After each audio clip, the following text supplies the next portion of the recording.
Hello, everyone. Sorry we're a little bit late. Some technical issues on my end. We have now got the stream started again. Apologies for those that have been waiting patiently for us for the last 27 minutes. Um, I am DM Rick. I am with the Initiative League, DM running this Tuesday night session of the Shattered Balance. I have a party of five, of which only four were able to make it this evening.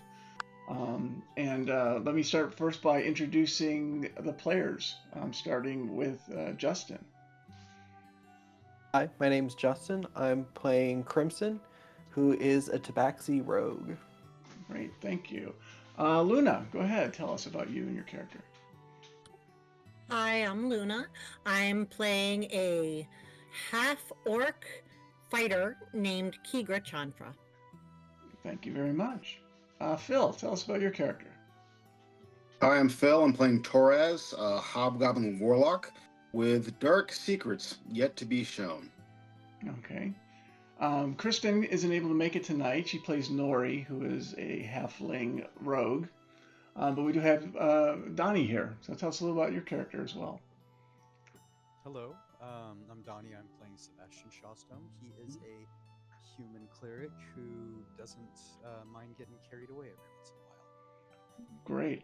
Well, thank you for summarizing that. I know we talked a little bit offline. Justin, would you like to kind of summarize? And you guys are all welcome to add in what happened in the last session that we had about 2 weeks ago. So, Sure thing. Yeah, last week we woke up in the town, spent the morning before our appointment at the tavern. We went around the town, went off to the smithy to get some stuff, made it into the center of the town where the caravans were, and saw Larson, one of them. He had a big glass case with delirium that was drawing quite the crowd. We ended up leaving that alone. Went to the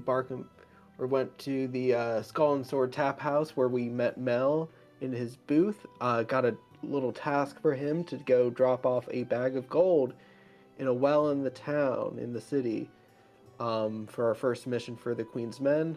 We talked about it at the Bark and Buzzard where we met a man named Thomas. He's part of the Silver Order coming through town. Had a conversation with him, and during that time, Crimson also got some information on a tunnel under the city that takes you to the Black Ivory Inn on the other side of the city.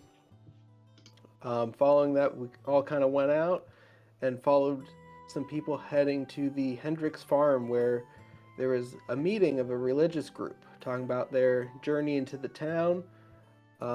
Sebastian kind of started some scuffling out front while Crimson was inside tasting some very bad tasting food. They all grouped back up afterwards, went over to the Red Lion Inn where we left off talking with River, who is part of the academy, and her and Torres were getting up to speed on some stuff and sharing some information. yeah, great. Thank you for that summary. I appreciate it, Justin. Getting used to calling you by your character names. So we left off with a discussion. The party finally had gone to the Red Lion Inn. At the Red Lion Inn, again, they found the tiefling named River, the same tiefling that they found in um, the Skull and Sword Tap House in their previous encounter. Sorry, I'm messing with the map and didn't even realize it. um, and she started talking a little bit. She noticed Torres's robes, which had the colors of the academy. Asked him some initial questions about the academy. And where do they leave off? They've identified that she has an imp familiar and a large suit of animated armor that protects her as well. She talked to the group about an opportunity to pick up some delirium for the academy at a place called the Rat's Nest Inn, which is just outside the city of Drakenheim. And then mentioned in private, we'll have this discussion again. So River kind of looks at Torres and says, we don't see many. We see a lot of people aligned with the academy that come to Emberwood, but not many that are still members of the academy. It is nice to see you, and I'm glad you're still faithful to the mission of the academy in our discussions that we had earlier. Um, and for that, I wanted to make you aware. And she takes Torres over to the side for a bit and says, you need to be aware of a place called the Eckerman Mill. It is a place where uh, it's basically a place where she says that many of the missions that the Amethyst Academy sends into the city get launched from Eckerman Mill, which is an old dilapidated windmill to the northwest of the city. She says that may be if you grab the delirium, that might be a good place to go and turn it into the academy, as well as it might be a good place, if you need to set up camp outside of Drakenheim and avoid the mist and the contaminating nature of that mist that happens if you stay exposed to it for too long. And then she kind of lets you, gets back to her meal, and you can go back and chat with the group at this point if you wish, Torres. I go back to the group's table. All right, tell them we may be interested in a mill northwest of the town. It could be a safe place for us. A safe place? As safe as Drakenheim could be. And there might be some connections I am able to get in touch with that may help us out later on. That sounds good to me, friend. What say the rest of everybody? Always good having more safe spaces around here. Safe is good. So it's right now. It's probably about It's probably getting right to the early evening. The sun hasn't quite. It's low on the horizon, hasn't set yet, but it's been a full day of traveling around the town since the morning kicked in. And so the question that you guys have is, are you interested in going into the city? And if so, what type of where would you want to start? Given you've got a few options that have been offered up to you. I think we should get one last good night's rest and leave in the morning. Agreed. I don't yeah. think it makes sense to go in at night. Yeah, I don't have any desire to go in at night, and I think the gold, dropping that off would be a good starting point. Especially I that gives agree. us Okay. some access to allies in the Queen's Men. Potential allies. I don't trust them as far as I can throw them. I think it's At good least not to trust. open about their alliances. Yeah. If it's someone who might help us a little bit in this city, I think that's beneficial to get sooner. I don't think we can trust most of these people yet. Okay. What And I say you, can Sebastian? take two of them quite far. Can you say that one more time? I didn't hear that entirely, Luna. I said I can throw a few of them quite far. Okay. I cannot. I cannot either. I can vouch for this. She can do that. Sounds good. Okay. Let's see.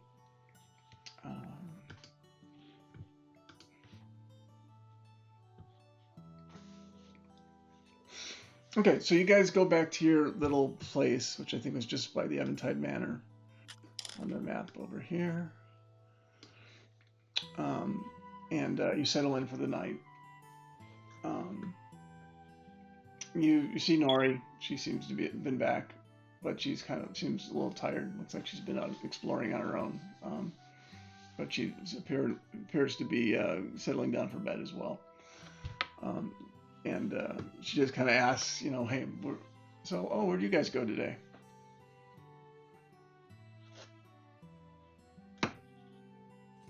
Went to the farm, did a little snooping. Bought some axes. Oh. Sebastian provoked a fight that was more than we could handle at the moment. I did not think that by the looks of him. I guess you can't judge a book by its cover as I turn and start to stare at Kigra.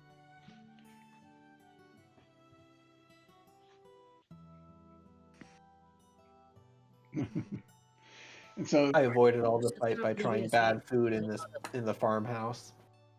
So I think I had the worst experience there. That food was not good. okay.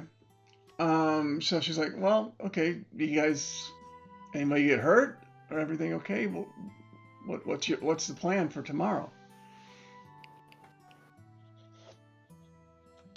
The plan is to find this well that the Kingsmans have been were speaking of, and dropping off this gold and see if it benefits us. Okay. So like, oh, well, that sounds very interesting. Yeah, I think that's something we should go do. Um, can't hurt to find. Kind of looks over at Justin. I mean, at Crimson and goes, probably not a bad group to hang out with, given what we do. And she's like, so she plans on going with you, and she'll join you in the morning as well. So you guys, nothing eventful happens overnight. You guys have a rather restful sleep. If the sun starts coming up and going through the windows, you guys start to kind of stir. And how do you plan on heading to Buckle Down Row? Are you go? Or would you like? How would you like to do that? Should we With move the tunnel through the under tunnel? the wall.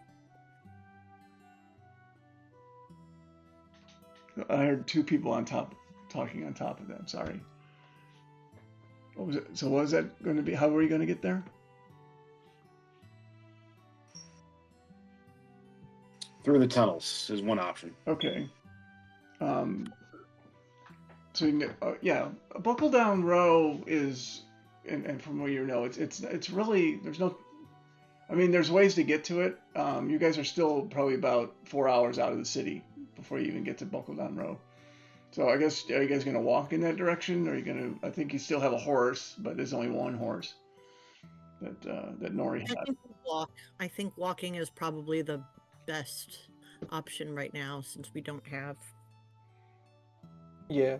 And I think it makes sense to stay on the main road until we start getting close to the city. And then I know we talked last time about maybe venturing off from the main road so we're not as open. Conspicuous. Yeah.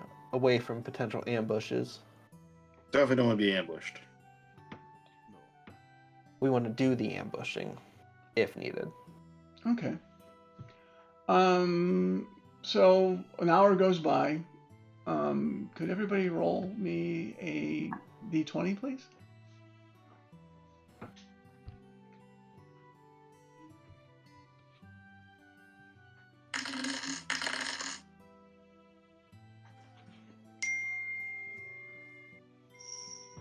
Okay. Got a 12, 17, a 14, and Did mine come through? I did not see yours, Sebastian. There we go. Okay. So after an hour, as you get closer to the city, you don't encounter anything on the path with you, nor do you see anything. You do notice that the landscape continues to get even more dreary than it was back at Emberwood as you go in there. It's and so after an hour, nothing happens. I'd like everyone, after the first hour goes by, can everyone roll a 20-sided die again?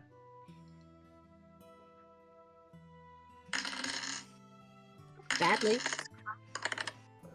Same 4 again. Yeah, Okay. that's not going to get hard. 2. So hour 2 goes by. You see, in the distance, you see some birds way up above, flying away in the direction away from the city. You can start to see a little bit of the haze of the city off on the horizon.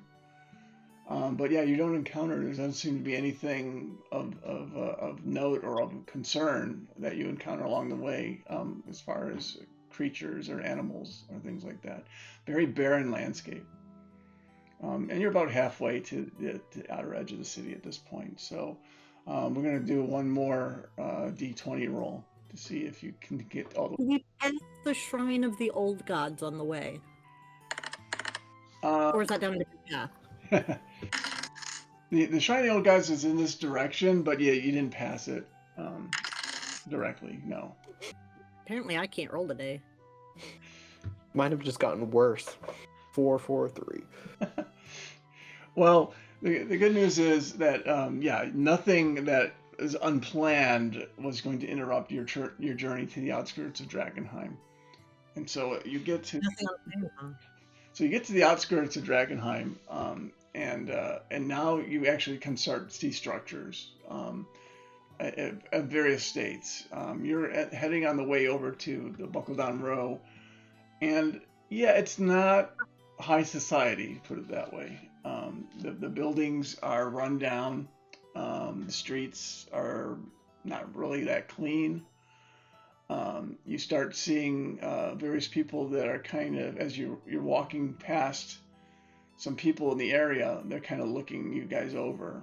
But they're looking you over without making it look like they're looking you over, so to speak. They don't want to make eye contact with you, but they're still very curious about the nature of this party that's approaching Drakenheim, as they have not seen you before. There are some whispers, and Crimson, can you give me a perception check? Yes.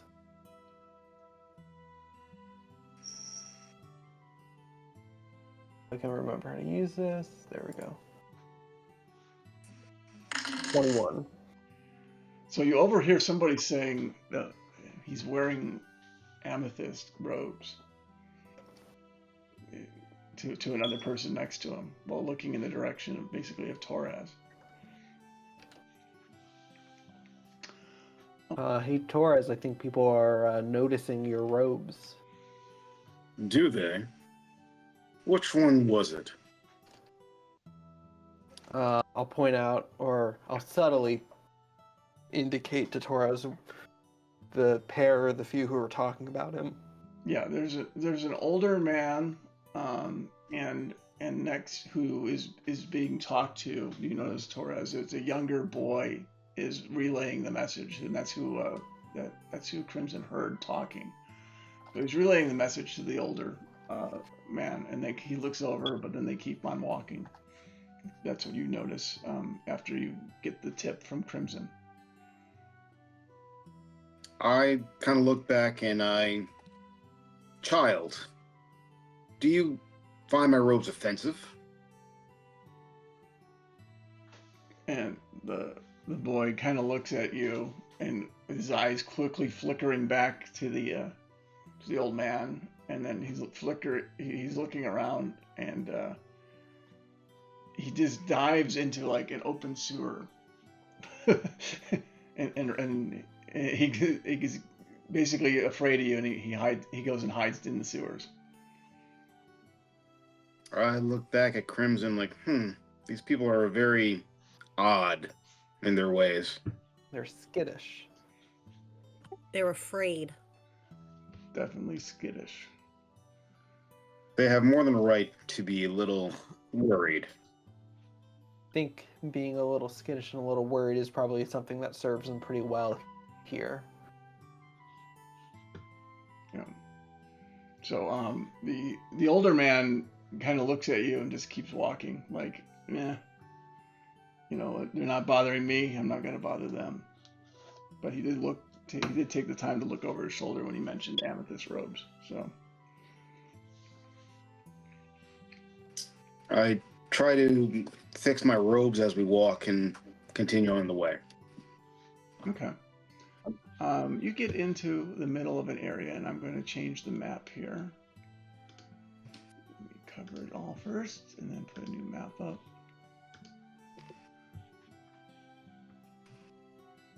And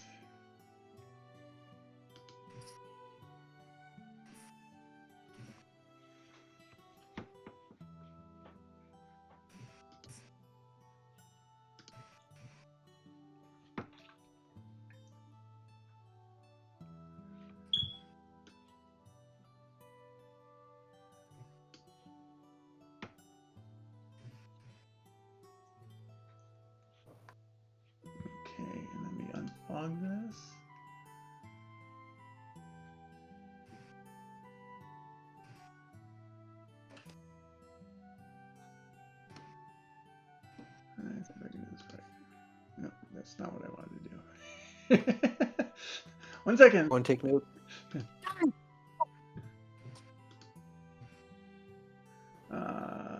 There we go. Oh no, it's why? Sorry, I need to just turn this one off. There you go.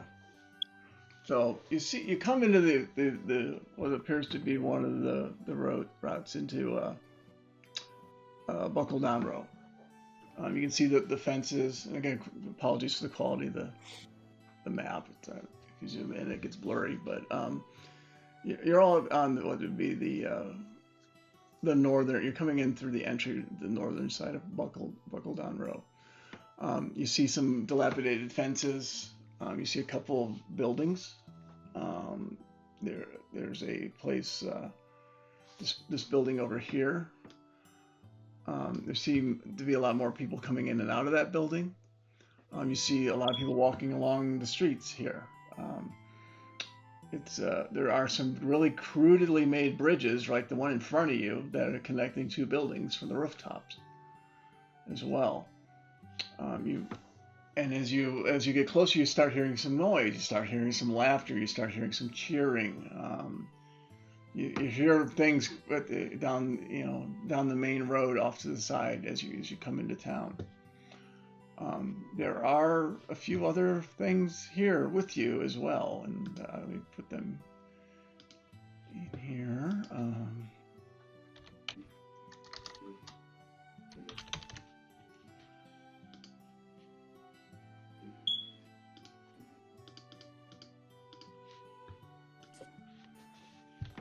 So you see a couple of unseemly folks walking around on the street in front of you. There is one up on the bridge looking over. And they're just watching you as you start to enter into town. What would you like to do? I want to wave at them just to let them know that I know that they're there. Okay, and they just look at you. They don't seem to they definitely notice you waving, but they're not responding to it.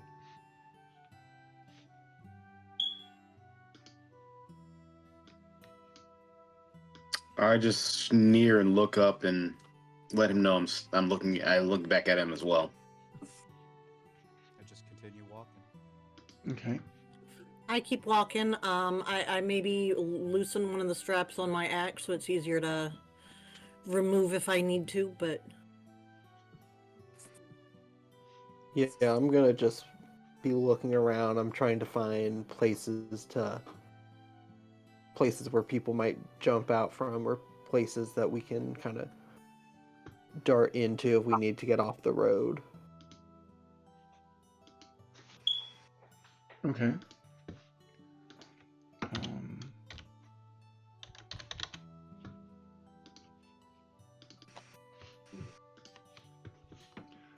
And as you're moving along, you see a few more rooftop folks popping their heads over.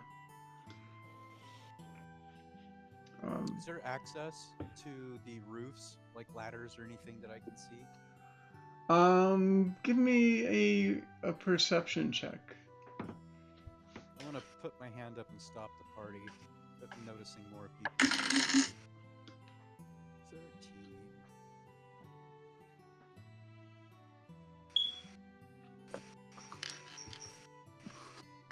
So with 13, there's nothing that you see from your location that gets you to the roof. Your guess is that maybe there. Oh, well, you see a ladder over here, just on the other side of the bridge.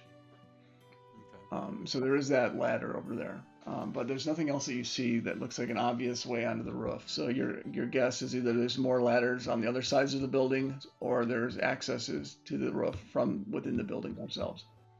Okay. Do the buildings look like they've been like fortified, or are they just kind of like run down, open, people can go in and out of them?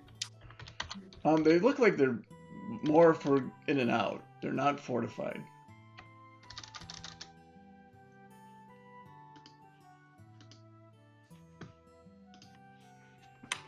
And you notice out of this building here, you see a bugbear walk out.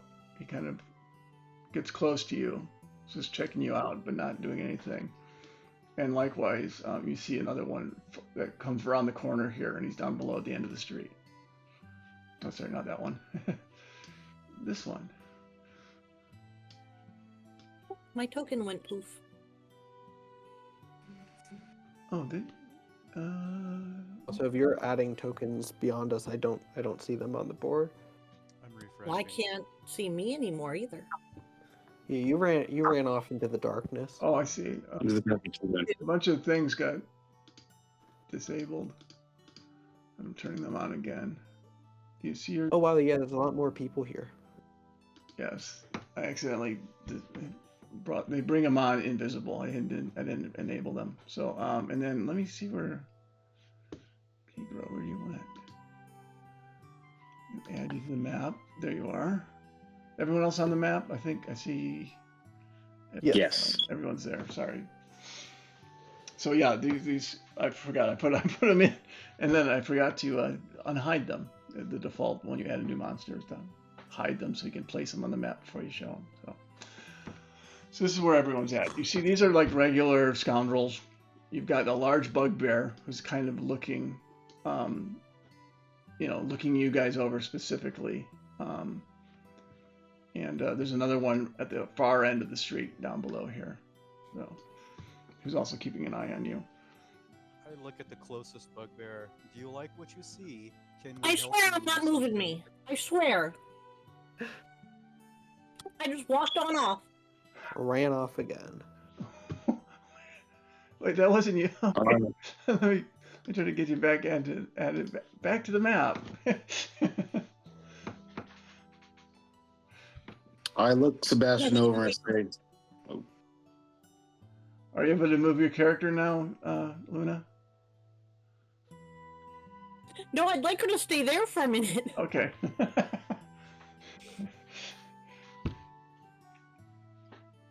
I look over at Sebastian. I tell him, back where I've come from before the academy, my tribe may have kept a couple of those things around just for muscle. Now look at them, free to walk around. Isn't this place great? They look like they're assessing what you're wearing. They look,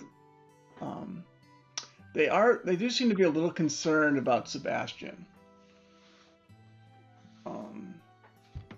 And actually the bugbear that's closest to you, Sebastian, comes up and asks. He goes, "Who is your faction?" Who is my faction? Yes. See, my secret, and I lean in a little bit. My secret is there really are no factions. The people that think that there are factions, those people are the problem. Because the truth, my brother friend, is there are no factions. He goes, "Do you think I'm dumb?" He goes, "You wear armor like the armor the Silver Order wears. Are you with the Silver Order?" No, not exactly with the Silver Order. No, the man who raised me was a cleric at one point with the Silver Order. He decided that they were not following the way that they should, so he left. This is the armor that I inherited from him. What's your weapon? My weapon? Yes. You ask a lot of questions. What is your weapon? He goes, "You're coming to my town." I ask the questions. This is your town? You have a deed that you can show me to make proof of your case? Your Oh, town? you do sound like a Silver Order smartass. Oh, well, you sound like a punk. Oh, You're no. more than free to walk around, son. He goes, "Are I you?" look at He's one more time. He goes, "I'm going to ask you one more time. Notice everyone else around you is looking at you. Are you with the Silver Order?" No, I am not with Silver Order. Can I make that any more clear? "Yes, I just want to see what your weapon is. I don't want it. I just want you to share it. Show it to me. I tell you, if you, I will most happily show you mine if you show me yours. He's got a nice big axe. I kind of wiggle a little mace around. See, little tiny stick with a ball on the end. Any other questions to entertain you, my friend? He goes, okay, you're probably not Silver Order then. They seem to like the long blades, which I think are too unwieldy. And you also notice in his other hand, behind his back, he is holding a morning star.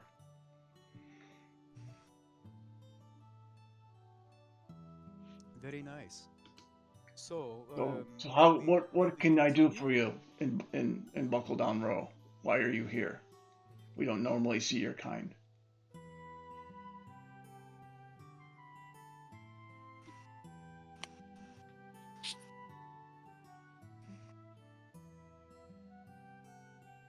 Who are you talking to? Oh, he's talking to you. Well, you and Crimson and Toraz were together. They seem to be ignoring Nori. She seems to fit in more. They realize how you're dressed, Crimson, that you're likely a similar class, but they're not used to seeing a tabaxi.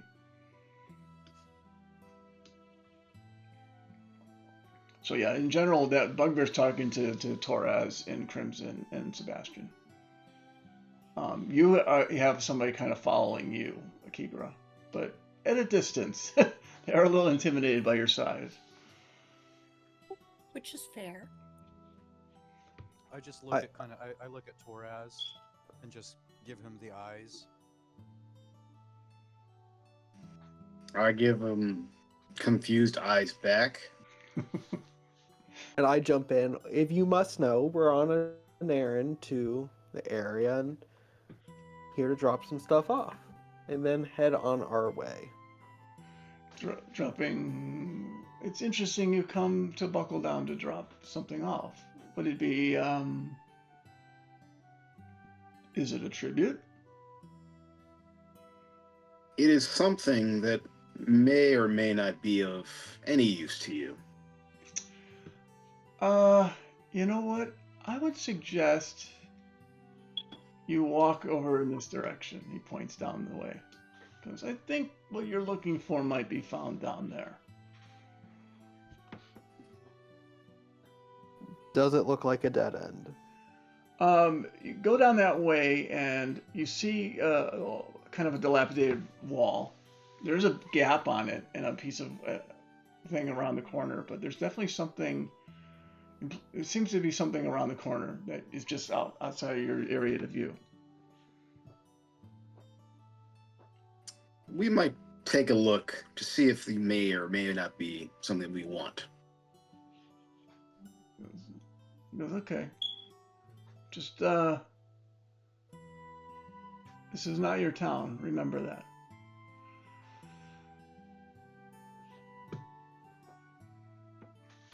Whose No, town does we're it belong not to then? looking to stay. He goes, if you're here and you don't know whose town this is,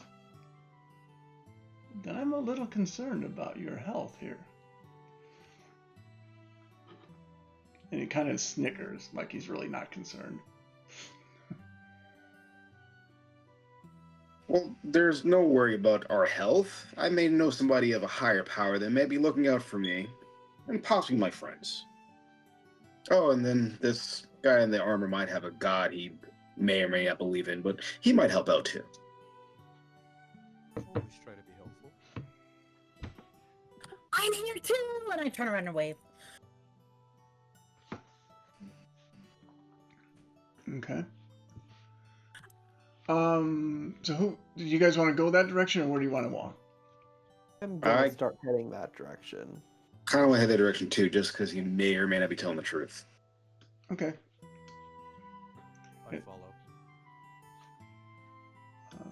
Does this guy move out of the way in front of me, or are we gonna push through? He's just letting you walk around him. He's not Okay. trying to block you.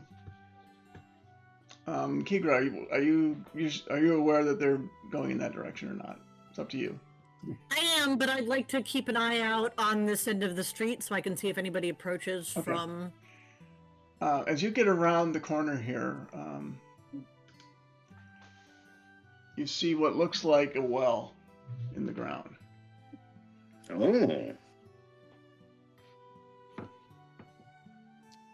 think we might have found it, guys. This might have been what the Kingsman was talking about. Queensman.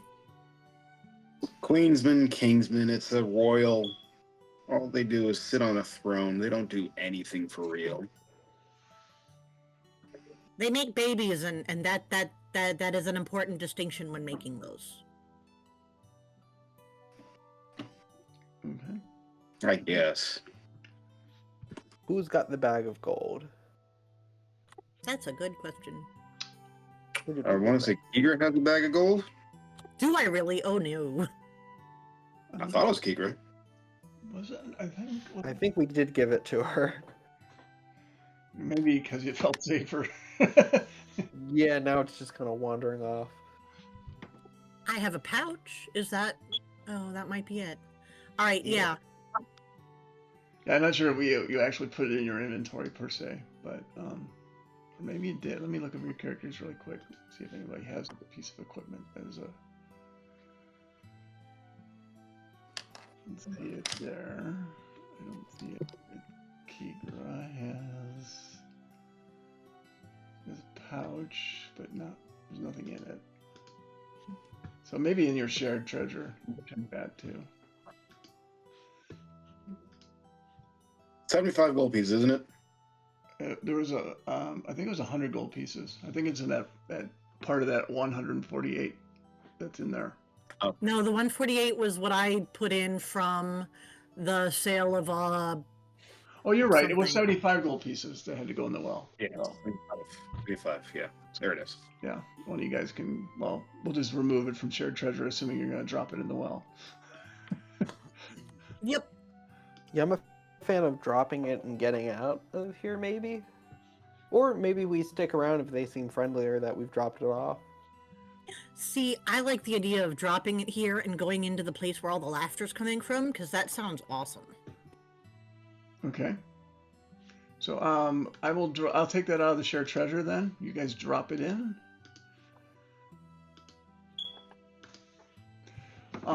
And after you drop it in, we go here. Do we hear it hit the bottom, or does it just disappear? You don't hear it hit. It just kind of falls and that seems into, there's a dark area below, and that's about it. You don't hear you don't hear it crashing to the ground. You don't hear it hitting anything. It's as if it just went into a big dark hole. No splash. I'd would like a not crimson wanna fall down too. that hole. I hope this folly was not for naught. It's not our gold we just chucked down a well. Hopefully it was the right well. How many can there be? Oh, don't say things like that. Hopefully there's not that many wells. And you Uh, notice, shall we- and then what you do notice is some of the people on the roofs that were watching you kind of go back to doing their business. So rather than watching you over the roof, they kind of, okay, after you drop the money in, then they kind of walk away from you. And you, That's a good sign. That people are nosy? That's a horrible sign. No, that they saw us do that and they're like, okay, and they're minding their own business. Yeah, they've decided that we're Not a threat. not a threat. Or they could be plotting something worse. I'll go with not a threat. I like that better right now.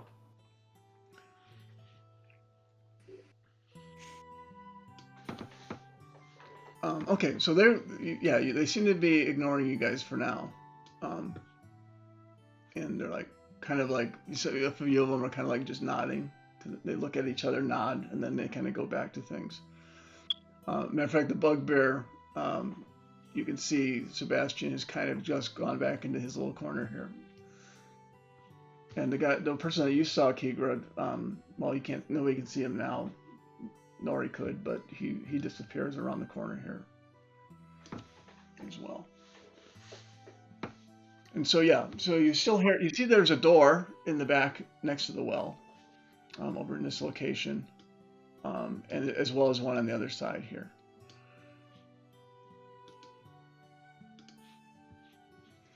And this clearly, you can already smell the odor of alcohol. So there's definitely some sort of place to get some drinks. There's some drinking. And you see a place called, written across the top, it says, basically, you're entering Smee's Palace. Unless you work here, go around the front. And it's kind of scratched on the door. Yeah, I think we go in the front then. How crude.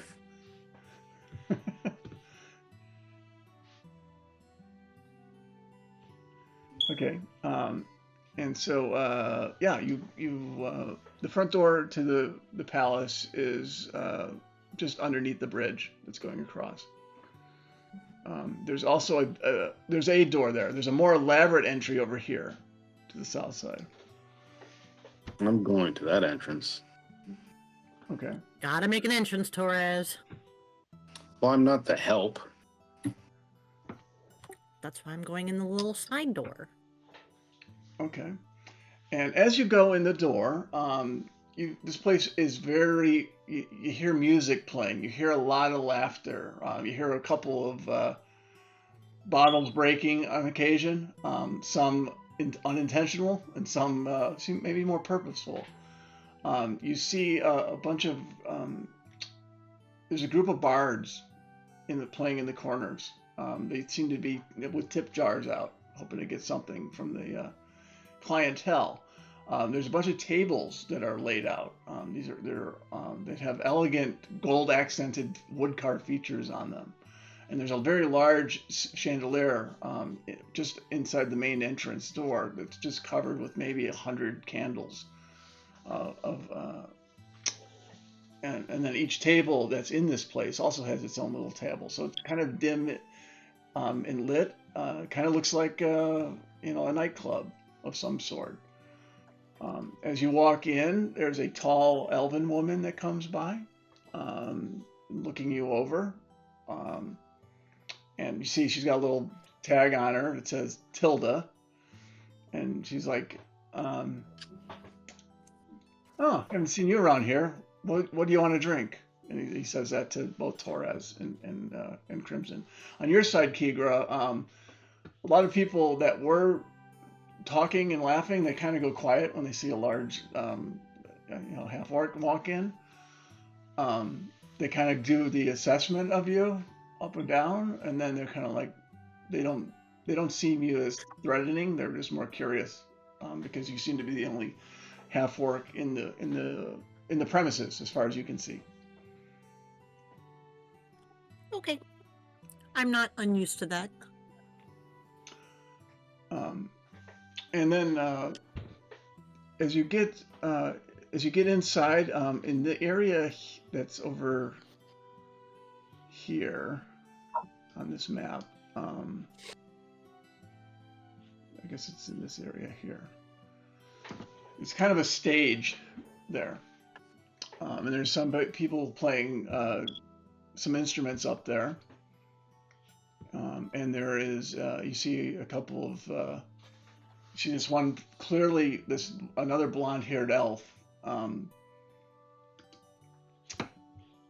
who looks like this. And let me share that with you. One second here.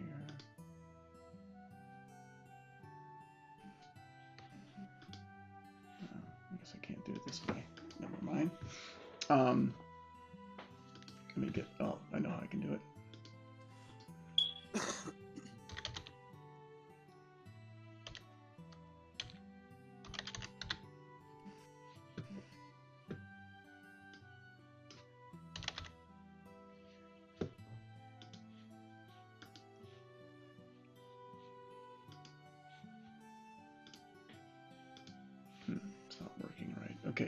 Anyway, there's a large. I'll figure it out later. I've been fighting Shard right now. Yeah, there's a gentleman sitting there, and he's near the stage. And he's just watching the act there, and there's a group of people around him. So he definitely looks like somebody that's maybe in charge of things. And let me add him to the map.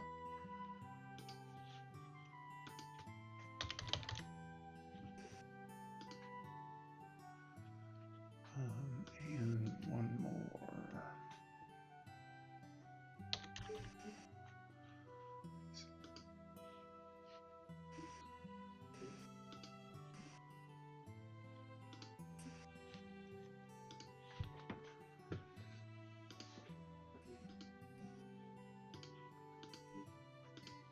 So he's there with a couple of other people around him. I'll just move some of the people that are outside to the inside. And then the noticeable one is the guy in the blonde-haired elf, who's in there watching the stage. And there appears to be a young boy next to him that has a big hat with a yellow flower on it.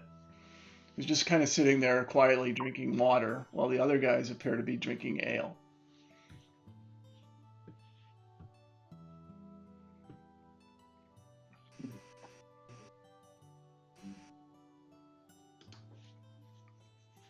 So what would you like it to do? You said there are bards at the Throughout, establishment? scattered throughout the establishment. There's various bards that are kind of just trying to sing some little songs that are not on the stage. And do they have cups that they take coin? they have like a little dish that they put out in the front, like a bowl, but like kind of a short bowl. And there's a couple of coins in there, mostly copper, a couple of silvers. Gotcha. I'm going to make the motion that I flick a coin in there and use minor illusion to make it sound like a coin's falling into the dish. Okay. Okay. Let me see. Make a count coin sound more or less. Okay, and let's see what.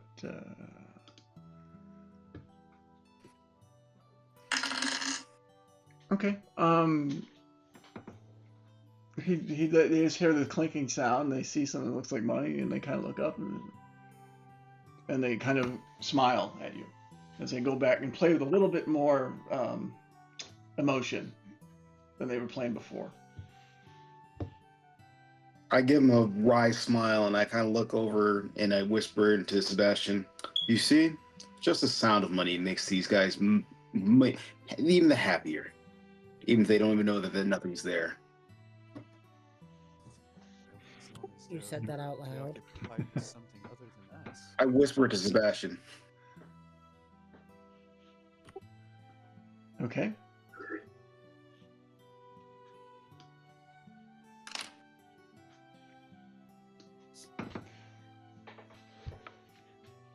Okay, so what are you doing, Crimson? Is there space? Is there like a table that's kind of open near like this group over here? Yeah, there's a table that's in this right about this area here. Okay, I want to get as close as I can to this group, and I kind of just want to see if I can listen in what they're talking about.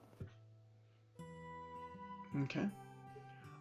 They seem to be not talking at all, as the blonde elf seems to be very much focused on the act that's on the stage. And so on the stage, you see someone. It's almost like a musical. There's a couple bards playing, and there's another creature kind of singing a song of conquest, is what it sounds like. And he seems to be very just focused on this particular group of people. In the meantime, the small boy kind of moves around to his backside, and he notices you and is keeping an eye on you. Okay.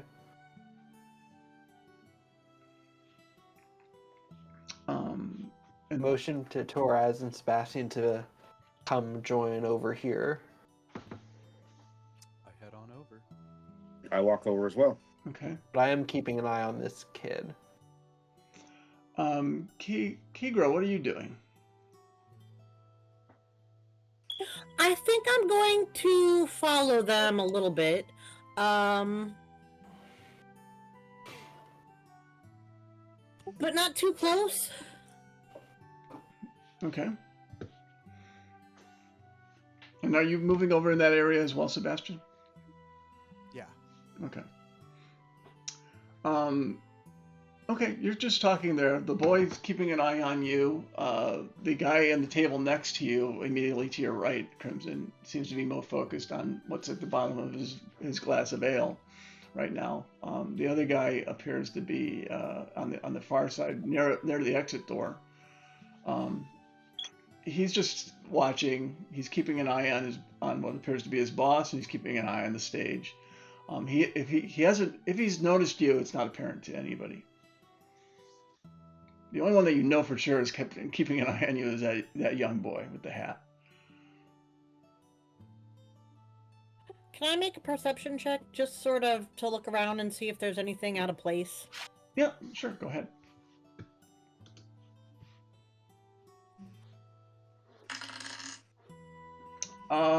So you do not see anything. I mean, the only thing you notice is that there's a bar that's in this as you walk by this area here.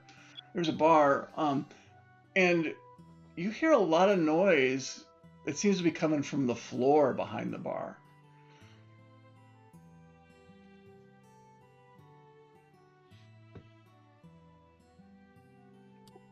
Okay.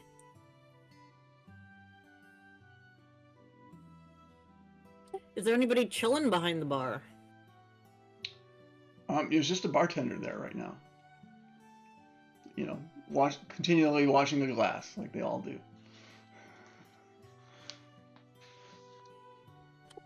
Okay.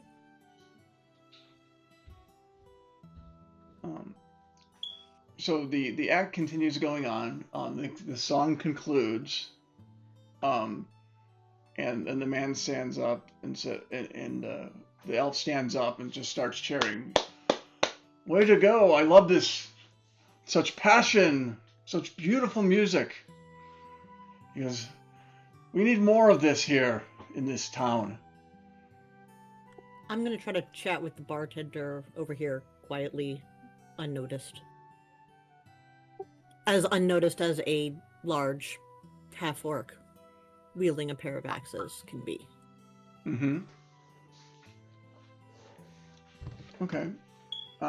So yeah, you just you definitely hear noise coming from the floor behind the bar.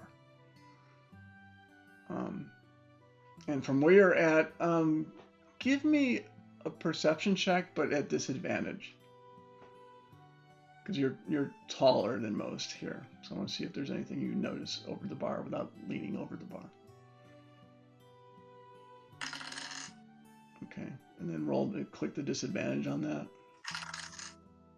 Okay. You see what looks like a staircase back there.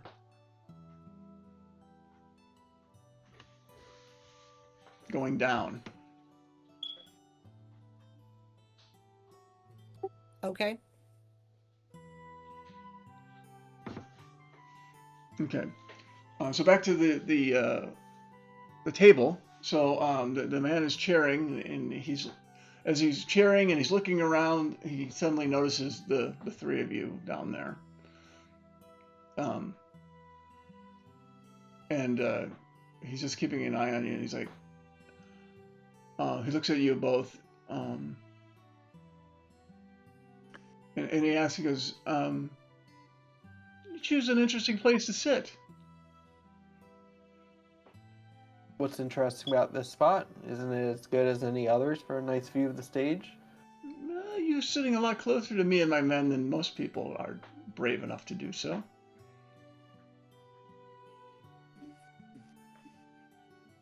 How brave do you have to be to sit next to you as a fine chap you are? Do you not know who I am?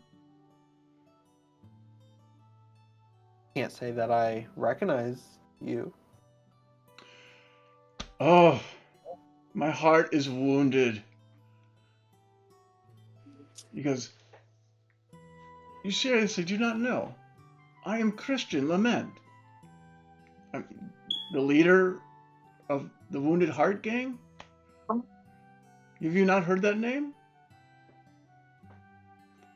Have we heard this name? Give me either a give me a history check.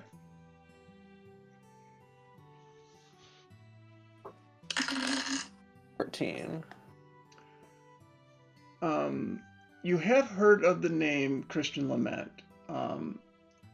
You have not as familiar with the name of the gang he gave you, but you know of someone that's considered a leader of rogues that goes by that name. I respond, oh, of course. Christian, how could I have forgotten? It must have been all this travel and weariness going to this new city. Pleasure to meet you in person. Yes. Well, I'm glad you've heard of me. These are my group. And he goes to the guy on his left, near the entry. That's Racket. The guy that's sitting right next to you, Crimson. This is Trim. And the little boy goes, this is Luca. But we all call him the street sweeper. And the little boy looks at you with like completely stoic, no emotion. I kind of look back at him. Your friends. What was that? About more friends? Said pleasure to meet you and your friends. Oh, okay. I look over and ask him, if he's a street sweeper, where's his broom? This is Luca. He cleans up the trash in this town.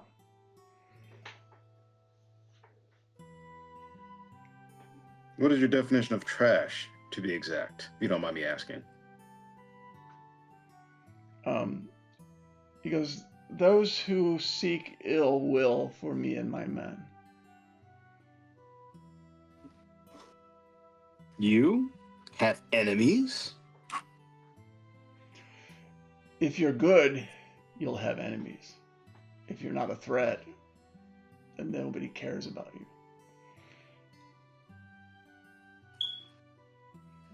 Perhaps are some of those enemies the Silver Order? The pious fools hiding in their camp outside the city. What about some Queensmans? The Queen, you say? Why, I know the Queen. I see her every once in a while. She frequents this place. She's here at least once a month. What, do you seek audience with her? What about her men, the Queensmen? You're looking at them. And many others that you're walking by in this town. The people that have been oppressed by the hierarchy have find a way to scrape together, and the best way to scrape their lives together is to do it together. And so the Queen's men have gathered over the years to kind of keep the city of Drakenheim as a city with opportunities galore for people that are looking to do things that are not too obvious to the general public. Because what are you looking to join the Queen's men? Or are you looking for somebody? Are you looking for the queen, or are you looking for a person? I'm not sure because there were a lot of you, and we got a lot of stares when we came in the city. And then all of a sudden, we do one thing, and all of a sudden, no one looks at us any differently.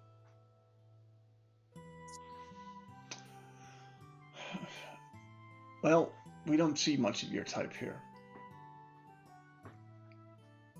I can tell my friend Luca here. He's kept the lock on you guys. So, are you a threat? Are you a threat to me?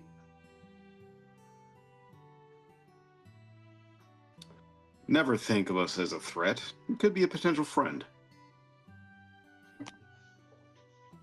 Perhaps. What would you like? And more importantly, what skills do you possess? I used prestidigitation to snap his drink into ranch flavoring. Let's see. You. Okay. So he's going to take a sip of his drink. He spits it out. Yeah.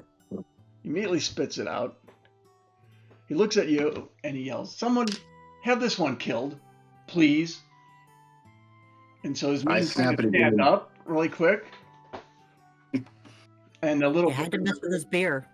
And the little boy next to him, as you see him reach into his pockets and he pulls out 2 daggers, one in each hand.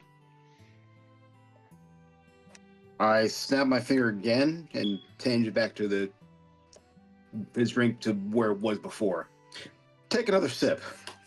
Might be even better than before you had it. And he looks at you guys, and then he laughs. He goes,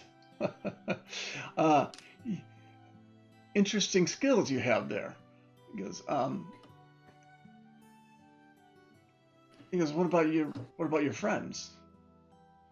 Oh, there. And you can see everyone kind of calm down. So when he ordered someone to kill him, his men immediately took it at his word, but then as he started laughing, they kind of calmed down a bit.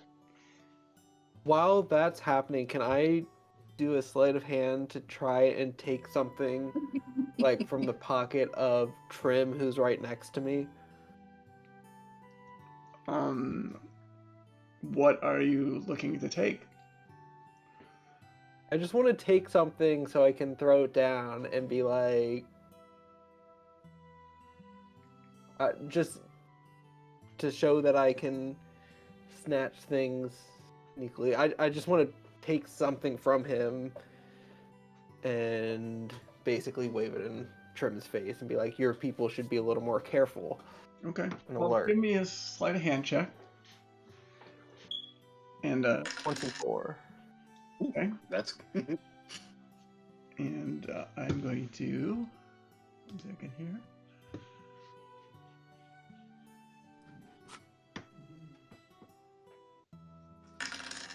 Okay. And one more here.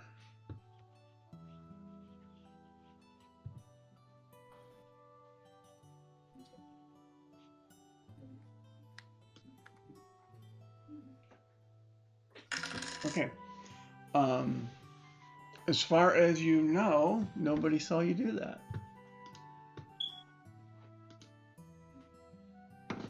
So you grabbed an interesting thing out of his pocket. It's a kind of looks like a key. But at the base of the key, rather than being like just a piece of metal, it seems to be almost like a gemstone. So a gemstone on the handle and then the metal key coming out of it. Interesting.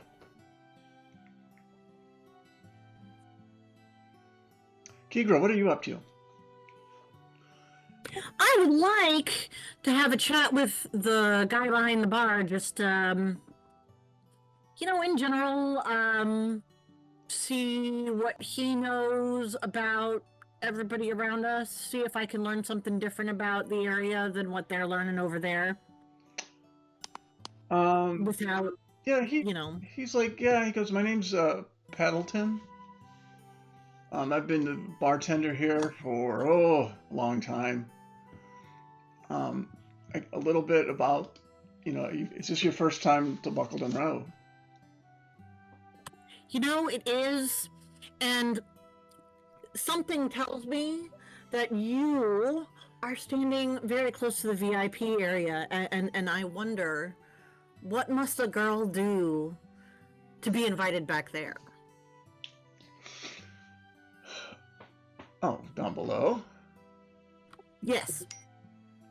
Well, a lot of people go down there for entertainment. There are, there's fights that happen down there. And some people make bets on the fights. Some people participate. Kiko's eyes get nice and wide. Yeah.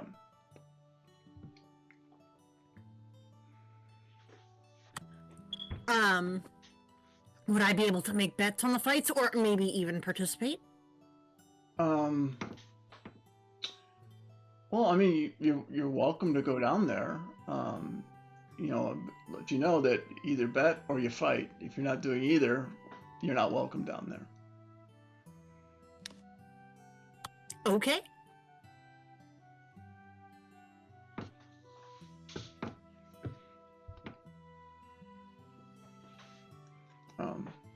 He goes, let me know if you want to go down there, or are you by yourself?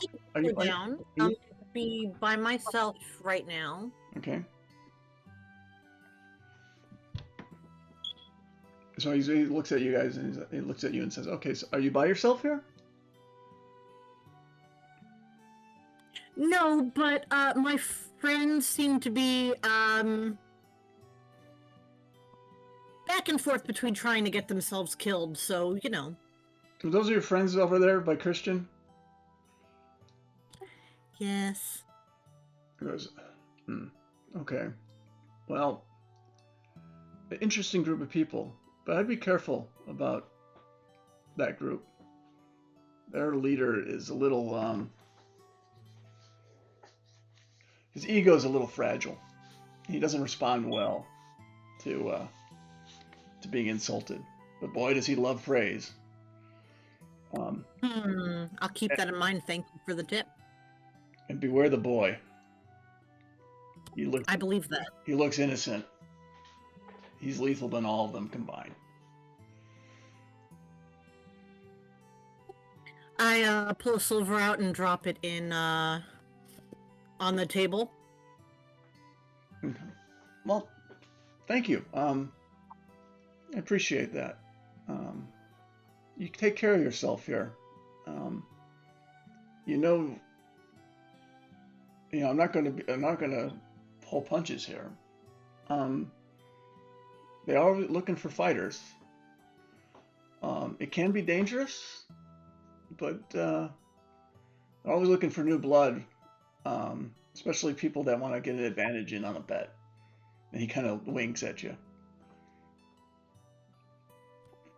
All right. Thank you. I'd like to go down and maybe see if I can't get a feel for what's going on and make a few bets. Try not to lose too much money.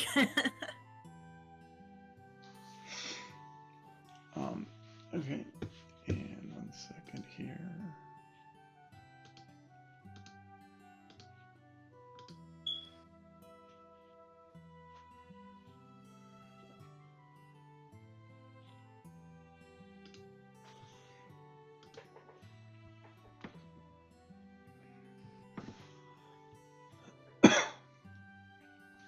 Okay, I'm sorry. We have a spam bot on the Twitter page. I had to get rid of that. Okay. So yeah, he looks at winks, and so what would you like to do now? Are you going to continue in your area, or are you going to go back to where the rest of the party is, Keegra? I'm going to make my way quietly down the stairs. Okay. Just Yeah, so you go down the stairs and you see the opening, kind of an area down there. There's a. It looks like was an access way to the sewer system, but it seems to have been a lot of work has been done down there as you go down the stairs to kind of make it into something else. And you definitely hear cheering and the sounds of fighting that are going on there as well, and you hear the sounds of people getting hurt as you're down there. Near the bottom of the stairs, you can see what looks like a room that's just off the bottom of the stairs, with a couple of people kind of sitting there nearby. And on the other side, at the bottom of the stairs, you see it looks like some old cells where prisoners would be held. There's two people seem to be locked in them, and there's a bugbear down there that's guarding those two people.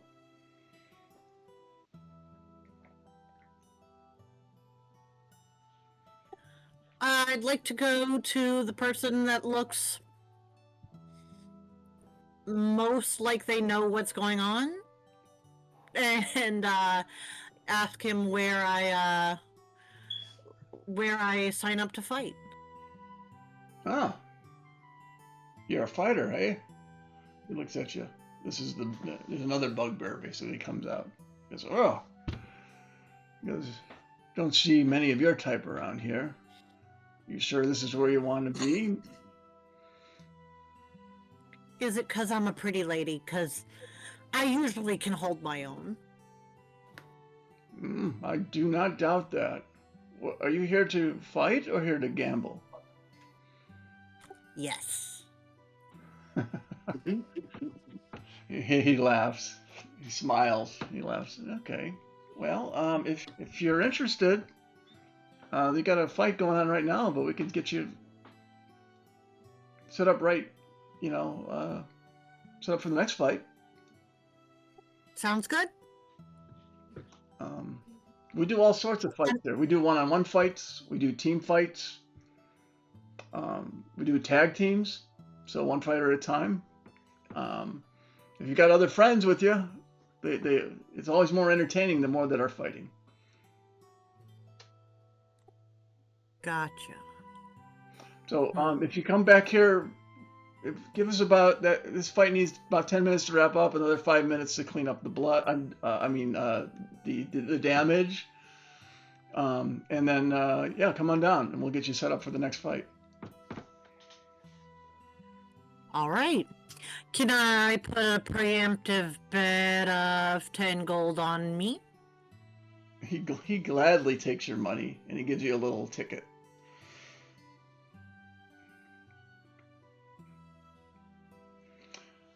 And I want to take, for us, we're going to take a slight break here. I know it's a little, I know we started late, but I know the party's been on for about an hour and a half, so I want to give everyone time for a quick bio break. What we'll do is we'll come back in about 5 minutes. Is that okay with everyone? 5-10 minutes? Works for me. Yep. And then we'll resume with the Shattered Balance. So see you in a little bit. See you in a few.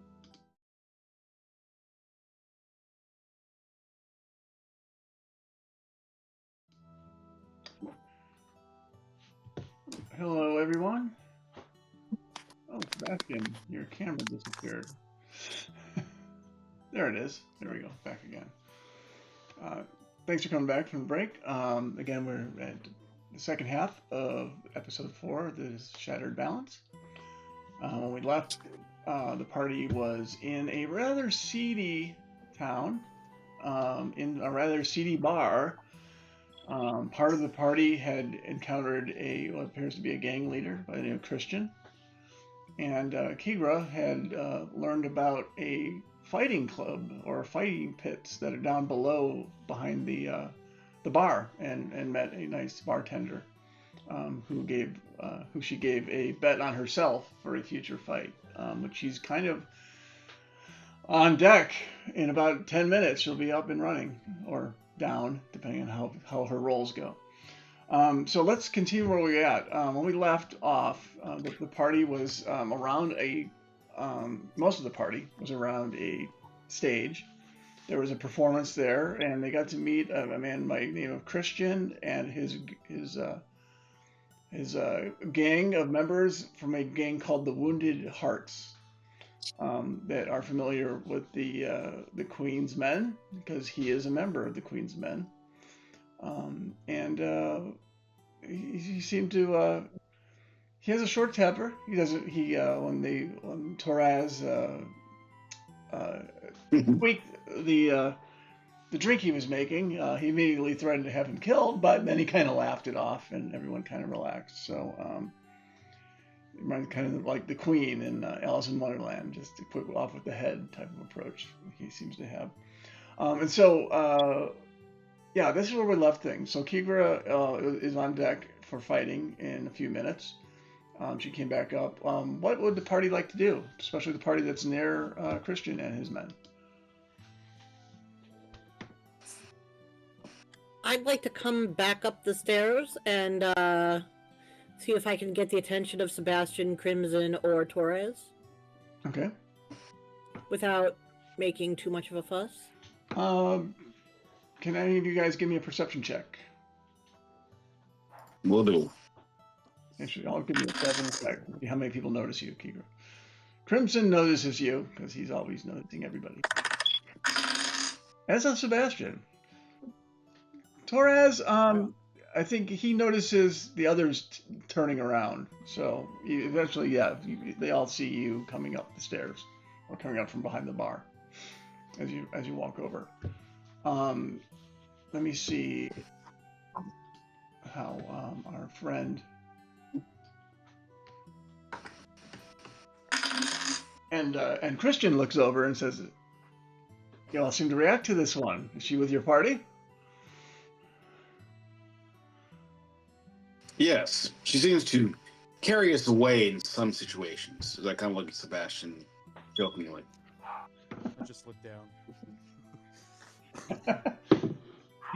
Stares at the bottom of his glass.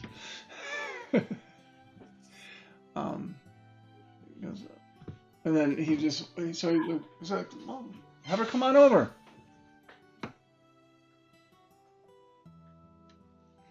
So you actually see Christian waving in your direction, Kigra, to come on over.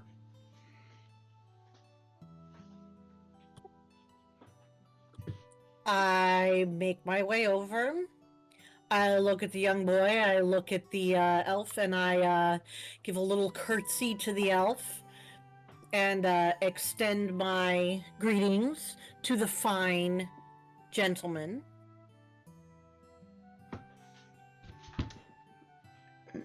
Okay. Is this your group? I assume?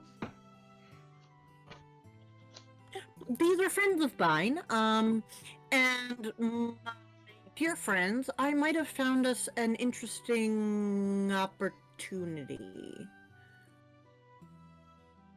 And Christian kind of looks. Because what kind of opportunity? There's a fighting pit. The pit. Yes. They do come here. One of my men are down there, I think, today. Dorian, I believe. He looks to the other guys. It's Dorian, right? And they kind of like nod in agreement. Okay, Dorian's down there. He's I'm not sure if he's fought yet or he's going to be fighting, but it's a good way to see what people are. We're all the Queen's men. So just to let you know, there is an infirmary down there. We try not to kill people because we kind of need all of us together, but we also got to keep our skills sharp, and so that's why the Absolutely. But we're also very careful because there's gambling involved, and our type isn't been considered the most trustworthy when it comes to gambling. So we actually have a pretty good and balanced bugbear down there running the shop. So I was going to say, you seem to have some fine young bugbears here to keep people more honest than they might traditionally have been. Yeah, it works because I've never seen one of them even get attacked, much less fall. So, and so is like, are you going to participate in these fights? I think I would like to. I think there might be some money to be made, and I think Sebastian, Crimson, and Torres, we could I don't want to say make a killing because that would be bad. We don't want to do any killing. But we could have some fun. We could learn some things, and I need some practice. Do you want me to get my hands dirty? Fighting? Not your hands. Good grief. Just your fingers. Because you know You want us to do the betting and you do the fighting. they have some rules here. Even though I know our type are not the kind that follow rules, but you got to have some organization, even in the disorganized. So, did they share those rules with you by any chance? Of course not. That would have been, too easy. Because do we have the rules? And he slowly goes over them with you, and I put in the messages that I've added. Oh, wow. Damn, that's a lot of rules. There's so many rules. A lot of rules for a bunch of rogues, of course. But yeah, he doesn't just hand you the sheet. He basically spends a few minutes kind of going over them. And then the other members of his gang are like, oh, don't forget this rule too. So in the course of that little light conversation, you kind of get these rules that come up. So, the important ones is, no poison. If we see you with poison, we're going to make you drink it. No potions. The only exception is, if you're trying to save somebody's life with it. And none of you squishy types, none of that invisibility or darkness stuff. We have a hard time getting people to bet when they can't see what's going on. Oh, darn. And I think you're signed up just for solo, right? You're not doing a tag team? Yeah, I'm signed up for solo. Okay. But it couldn't hurt to have Sebastian down there, to save my life if I make a stupid mistake. I will definitely help you. This tag team seems fun. It potentially could be. I like a Sebastian. A team of light and magic? Yes, absolutely. Magic. Okay. So what do you want? What are you fighting? Is what Christian stands up. What are you fighting? Next, I think, so I should probably get back down there. Oh, by all means, let's not keep them waiting. And then he goes to, he asks his guys, well, we'll probably come down a little bit, see how Dorian's doing. Enjoy the fights, and hopefully you're successful. And then he kind of looks back at the stage and goes, are we going to continue? To the performers who look very nervous, and then they start playing music again. I say I'm going to go downstairs to make a bet on Keegan and possibly sign up me and Sebastian to do a tag team fight. Okay. I am going to, give me a second, I'm going to look for a map that would be appropriate for this. Let's see. No, not that one.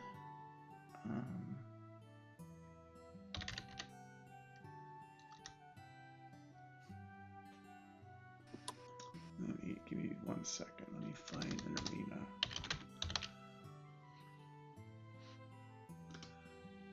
This one will do.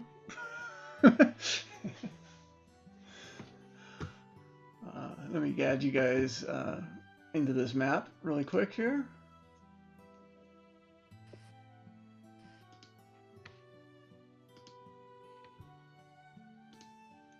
I'm going to put Nori in inactive.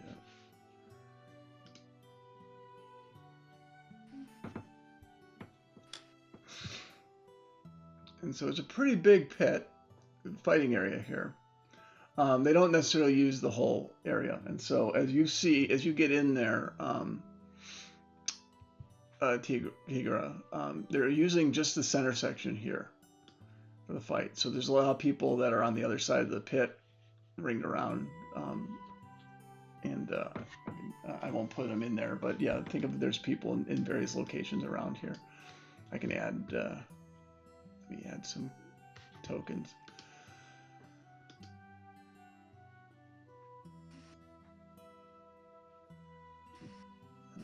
A little too. That's a big token. That's a little too big. Let me change that a little bit. Very big people. That's one heck of a bugbear. So, let's add another one in here.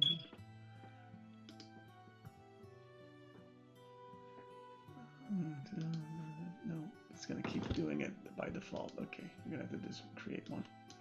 While you're doing that, how easy is it to have a little conversation without many people overhearing down here?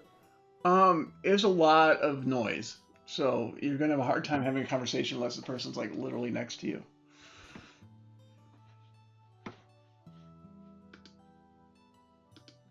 Because I'd like to lean over to Torres and Sebastian and mention the key. I may have found a key from Trim that might, I don't know if it might be of interest to us or not. It could be. Do you know what it could possibly open?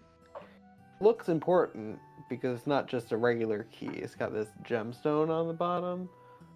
So I'm wondering if it's more important to keep the key for potential use or to use it as a piece to show that we have skills and might be useful to them in the future.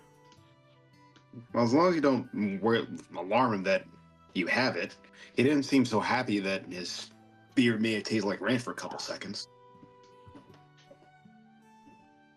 I thought people liked this ranch. We didn't have that in Academy.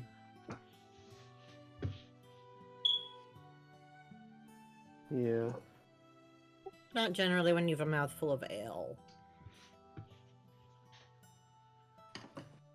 Maybe if he had a mouthful of chicken.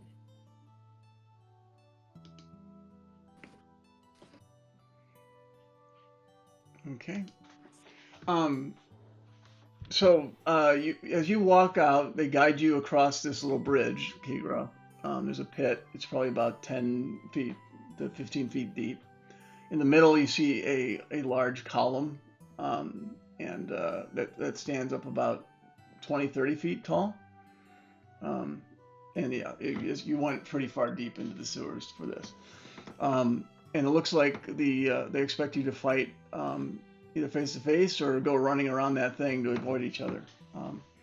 And around you, on the other side where the purple circles are at, are various people that are kind of placing bets.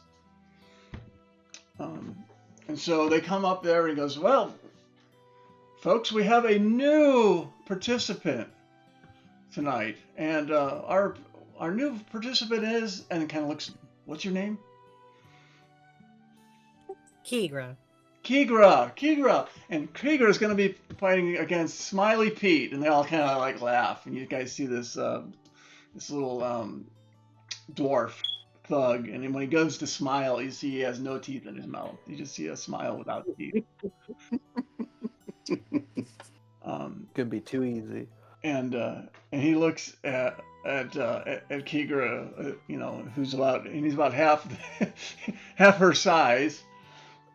But he doesn't seem to be. He looks really rough on the edges. So, and it doesn't look very wise either, given the fact he has no teeth and he's doing this. So, he goes, "So everyone, you know the rules. Again, no poison. Again, no potions. I'm not worried about either one of you using invisibility or darkness. But that's more to everybody else in the audience. Let's keep this thing something that we can all see, please. And you need to no running back across.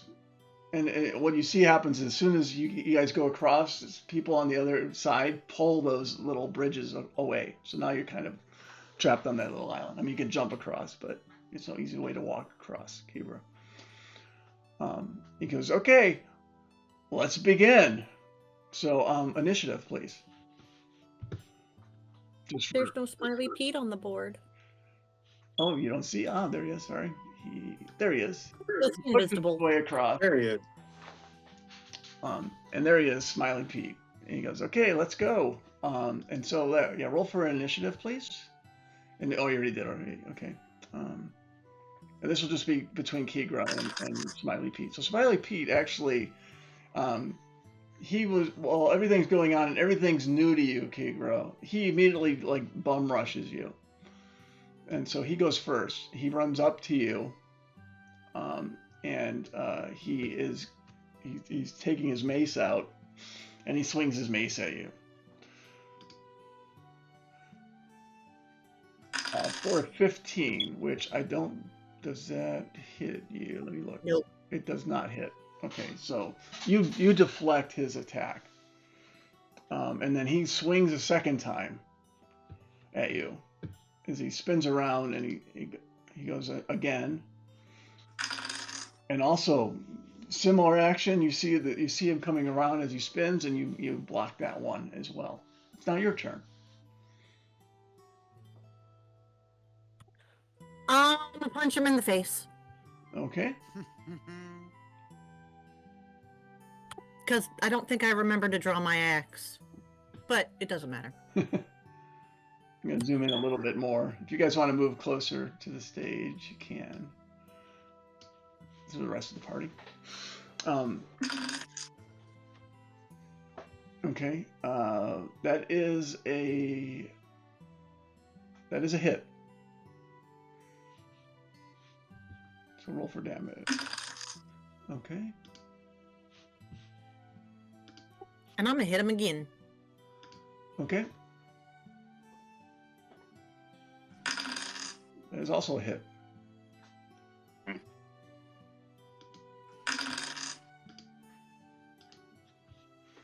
And he takes 2 blows and kind of shakes his head a little bit. And he comes back and he immediately swings at you again with his mace. First one misses again. Was that in that one? No. Okay, No, it was a 5. And the second blow is a 23, I believe. That one hits. Yeah. For 3 damage, 3 bludgeoning. Now it's your turn. Punch him. Okay. Maybe not. So you go to throw a punch. He ducks a little bit, and the fist goes over his head.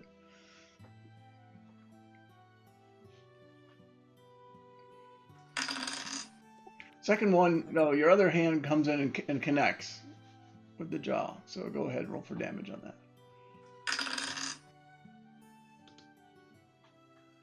Okay.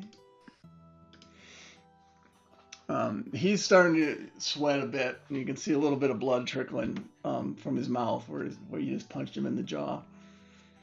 But he seems like he's just getting angry now. So he swings, a little bit haphazardly and throws it all behind and wildly misses you. And then he tries to take a deep breath and settle himself down as he comes up with the second attack. Which you see coming and move out of the way. So he's kind of frustrated. He thought he'd get you on the second one. But you see some frustration and a little bit of worry in his eye.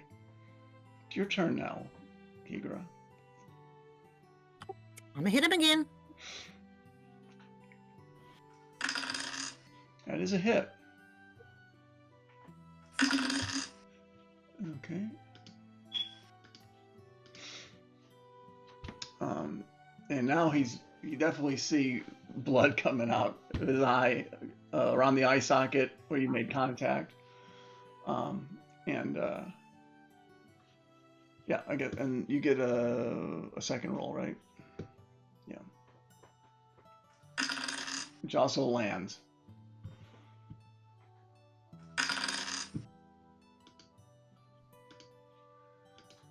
And he is he's down on his knees.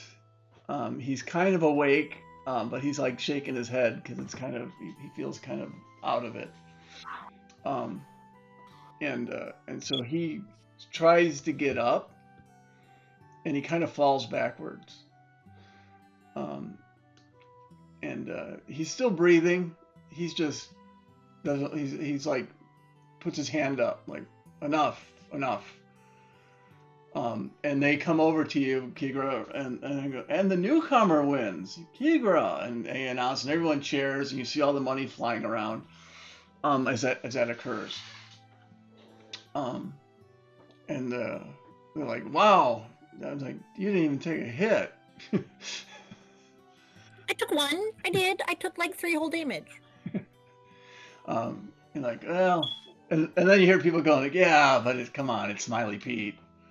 He seems to live for getting his ass handed to him." No, poor Smiley Pete.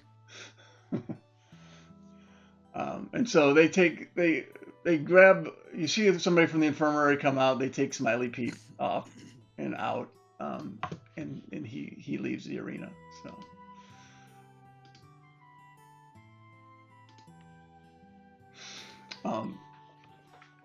So Smiley Pete disappears. Though Kigra, you're there. They walk you off for the next fight, and you see your party is down there, kind of cheering you on. Sorry, move you guys onto the screen a little bit. Kigra comes off. What would you like to say to her? Great job. Beating up a person 1/4 your size. I mean, they gave him to me. I did not expect to just beat the crap out of the poor little man. I feel kind of bad. What? Did he even smile at all?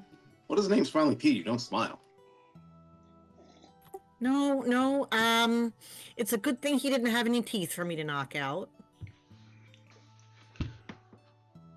That's fair. And it's a good thing I didn't draw any axes. That could have really hurt him. I could see. You did enough with your hands. I have a bugbear to find about my money. Oh, the bugbear's right there. He's like, impressive.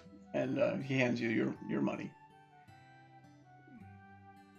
He goes, we may get a lot more money out of you. And so you see another fight takes place. There's another 2 bandits. You notice one of them has, let me see. Where'd it go? Whoops. One of them has a snake on their shoulder, and then there's another guy that's just kind of looking. He has like no shirt on, just bare skin. He's howling, and a bunch of people in the audience are howling with him. He's big. He's a big guy too. And so the one with the snake on the thing is all in black, even wearing a mask, despite down here. And they go at it. They begin attacking. And so you see first the howling dog guy runs at this lady, who immediately makes a jump over the top of him. And comes around on the backside and swings her leg out and knocks him over on the side. He loses his balance. He goes prone. He then attempts to get himself up, which he does.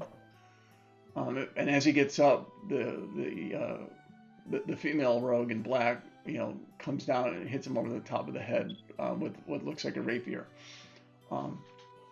and draws some blood. It seems to anger the large guy, and the large guy attempts another swing in the direction, does hit her in the chest, but she seemed to anticipate it. She went with the blow, so she didn't seem to take as much damage other than falling backwards. This type of back and forth goes on for a bit, with the lady with the snake on her shoulder slowly tiring out this large guy. And after about another 5 or 6 minutes, he's just knocked unconscious by her, and all the howling in the audience just kind of stops, and then there's applause as they cheer and raise the hand of this lady.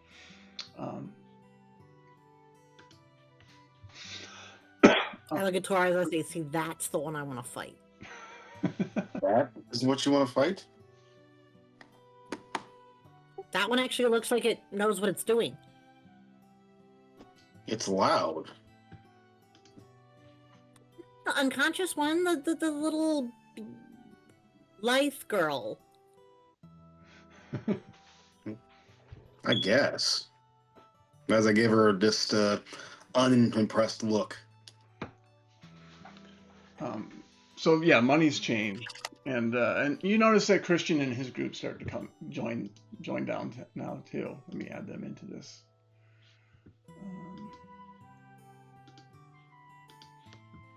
He's not there though. Darn. Let's see. Mr. Bugbear, throw me in for another fight. And let's see. And let me get one more of these guys. Okay, so they're all sitting there. And they said, and they're coming down because they said, oh, our guy's Dorian's going to be fighting soon. Because he's up against somebody, but I don't know who they've matched him with yet. We're just waiting to cheer him on. And so they're just watching the pit, and of course the little boy's watching you guys. Of course he is. And they said, okay, we have, and so they announced another fight. Another fight goes on, and you see, more people getting pummeled, more blood, and they're being carted off. A couple of people look like they were fatalities, but you see the infirmary nurse comes out and gives them something to sip, and they kind of get back on their feet again as they start continuing to bandage them up along the way. So it definitely looks like some people have taken fatal blows, or at least to the point almost fatal blows, and then yet seem to be recovered as part of the fighting infirmary. So they're looking out, saying, you hear the crowd yelling. They start chanting.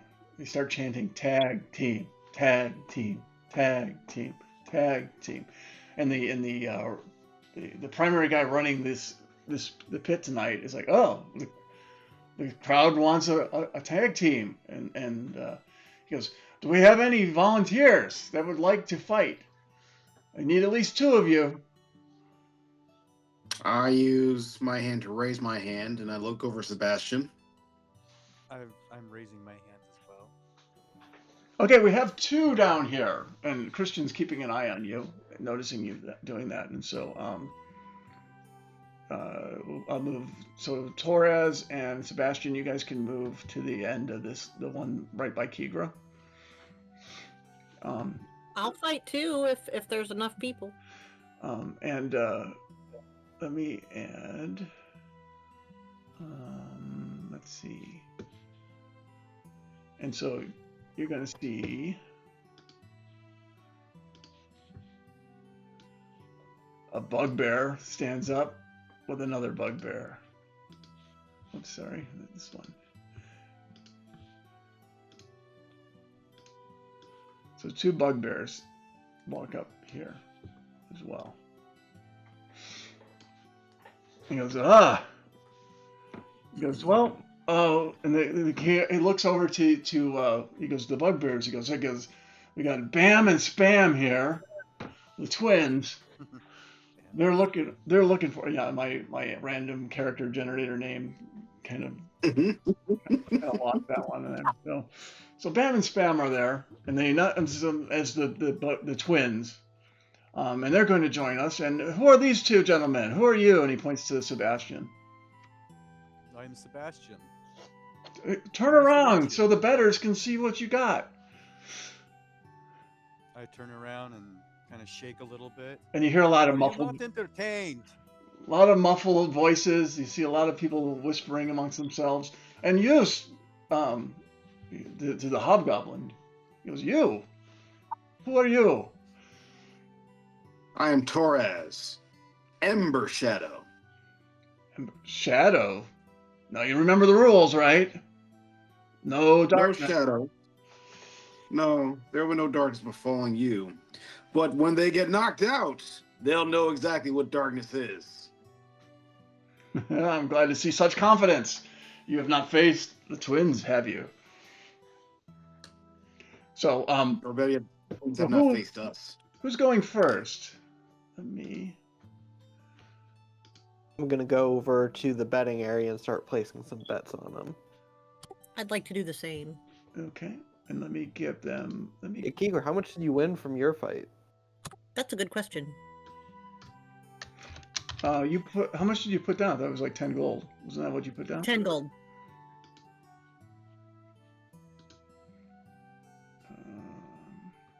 Why are they not showing their names?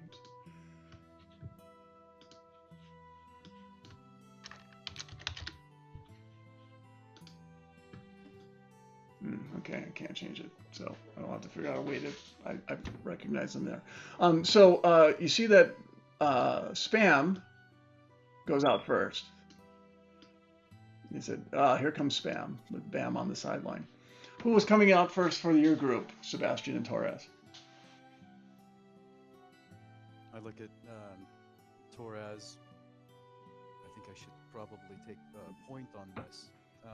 Am I allowed to cast Shield of Faith on myself? Is that instantaneous or is that a It's a bonus action. You can if you want. When your turn comes up, so you still have to be initiative. Okay.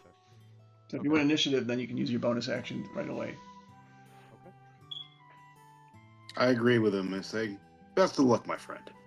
Okay. So go position yourself at the end of the thing, and this time you notice, Torres, that they have not slid away the little bridges, and the partner of Bam kind of just sits at the end on the bridge as Spam moves to that location. So you go, okay, remember the rules of tag team. You guys remember them, right? You guys can always go back. You tell me again? He goes, you have to stay in the ring. You tag in and tag out by visibly tapping each other. So visibly tapping each other? Yes. It means you can't, touch none of that magic, none of that mage hand stuff. I look at him. Heck, he knew. Figured me out. And he looks at you and he goes, remember, the person that's tagging in do not step on the dirt. You have to stay on the bridge. You can't be out there. And then remember, you can use magic you can use your gear you got, just no invisibility, no darkness, please. And he kind of looks at specifically in Torres's direction. So I feel like you were calling me out for some reason I don't know, sir. He goes, we just want to have a fair fight here. And he smiles at you with a big grin. Like Negan on the Living on the Living Dead. The Walking Dead, sorry. Okay, so let's do it. While they're doing that, I'm gonna put 10 gold on them to win. Oh. Okay. On your partners, right? Yes. Oh, I was like, oh, he's betting against us. Oh man, am I supposed to take a dive when I give him a wink? Oh, okay. So go ahead and roll initiative, everyone.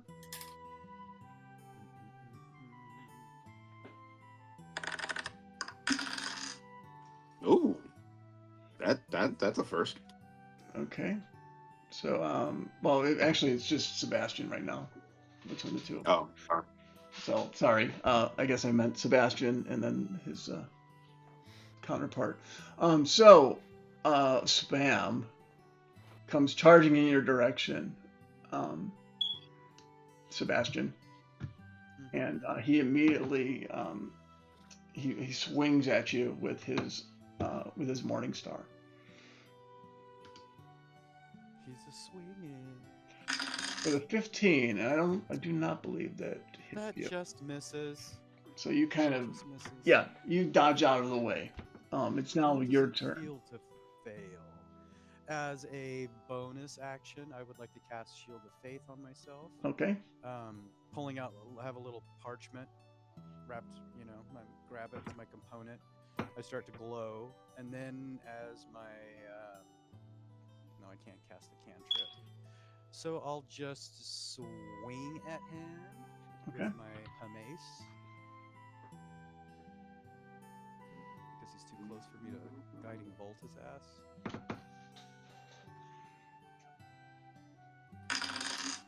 Does a 17 hit? A 17 does hit.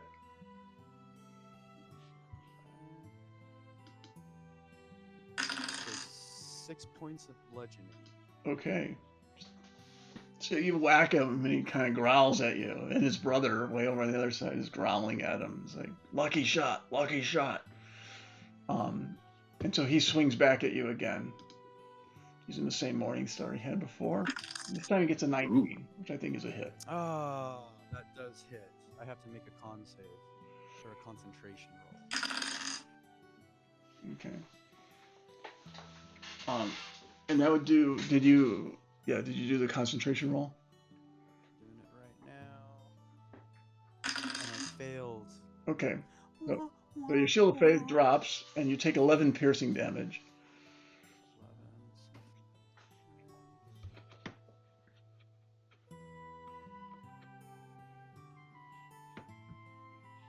11. Okay. All right.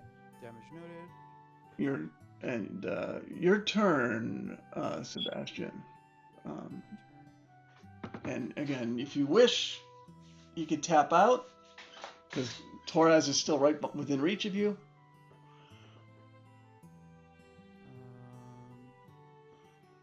That is an option. You don't have to, but that's an option as well. 10. I only have 10 hit points. That was a big hit that took over 50%. yeah. I reach out my hand. The Torres That pulls was his hand back after seeing that hit. I slap his hand. Okay. So it's you can choose to. It's your activity now, Torres, and you can move out of the ring, Sebastian. I will move towards the right of the ring, and I will use my action to cast Armor of Agathist. Using one of my first level spots. Okay. I'll gain 5 hit points, temporary hit points. And they take extra 5 cold if they hit you, right? Yes. Okay. Well, those temporary hit points up. And that is my turn for now. And I just look at them, and I just snarl at them like, "Oh, you bears, you bugbears. My clan used to keep you around to herd our cattle and push our carts." He growls, and on his turn he moves in up to near you, and he swings at you with his Morning Star. He rolled a 12. That actually misses. Which does miss. And so you see it the Morning Star coming. You move out of the way. It slams into that pillar in the center. And now it's your turn, Torres. What would you like to do? I'm going to hit him with an Eldritch Blast. Okay. Oop. Hit the button. Cast. 11. And he senses it's coming. He rolls out of the way slightly, and the blast goes over the top of his head into the crowd. And you see somebody in the crowd get hit and kind of fall back, and they're like, everyone is cheering when they see that happen. Be happy that I wasn't you. Getting hit with that. And then I will end my turn there and just keep looking at him. Okay. He's going to swing at you again. And he misses again. He's getting frustrated that he's missing him. And his brother is kind of yelling at him. He's like, I can't see you. What's going on back there? Come back. Apparently your brother can't see me either. He's reacting to the crowd. And so it is your turn. What would you like to do, Taraz? I'm going to take my 5 feet move this way. And I'm going to hit him with a Mind Sliver, which is a... Okay. In save DC 12. Okay, let's do the DC 12 int save on him.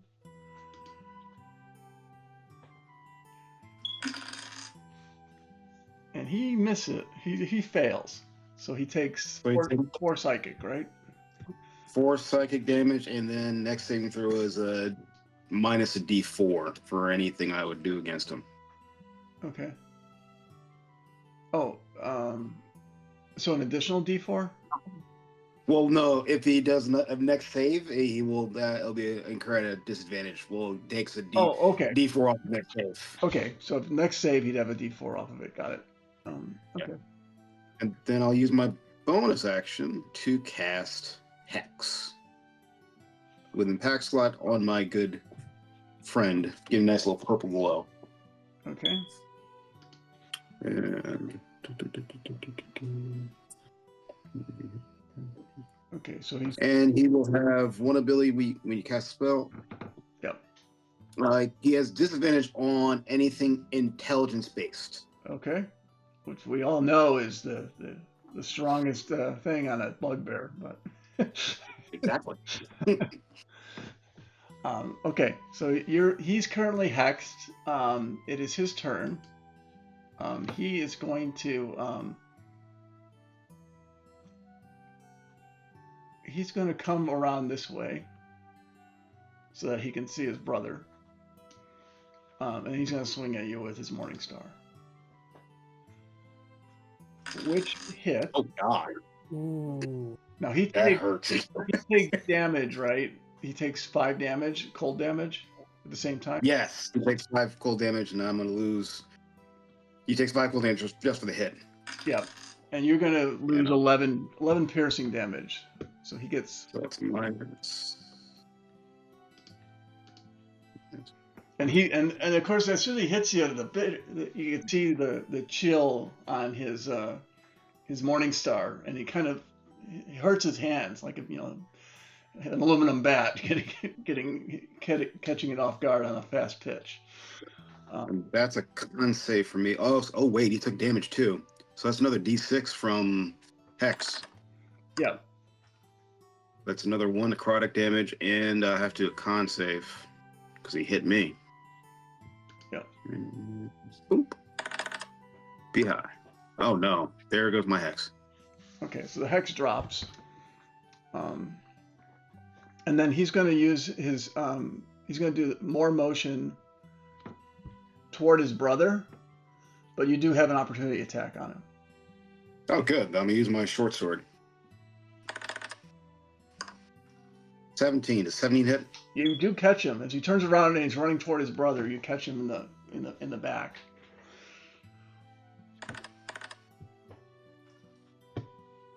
Another 3 piercing. Okay. And then he's going to continue. Yeah, you got him on the bonus action, so that stops his movement at that point. His brother's like, "Oh!" He's like, "You get over here!" And now it's your turn. I'm going to use my action to move over here. Oh, come on, move. Is a tag an actual action or is it a bonus action? Okay. Oh, is it a Is it an tag? actual A tag would be a bonus action. You want to do a tag out. Okay. I'm going to hit him with another Mind Sliver. Okay. So okay, cast that. DC 12. Does he have And then disadvantage on this? not Oh, no. not anymore because Texas is gone, but he still has a minus D4 off. Okay. Oh, depending on the save, right? Yeah. So it's an in-save DC 12, but it's still a D4 off that save. Okay. So I'll subtract 4 from. So it would be a 9 then, which is not a save. So he takes another 4 damage. And then still another D4 off his next save. And then I tag in Sebastian. Okay. Now for Sebastian, now it's his turn. He uses his motion. I don't think he's outside of opportunity attack to tag in his brother. So, and so his brother's sitting on the side. And now, Sebastian, it's your turn. I look at Torres and say, "Here's a Hail Mary." I'm gonna try to guiding bolt him. Okay. Ooh.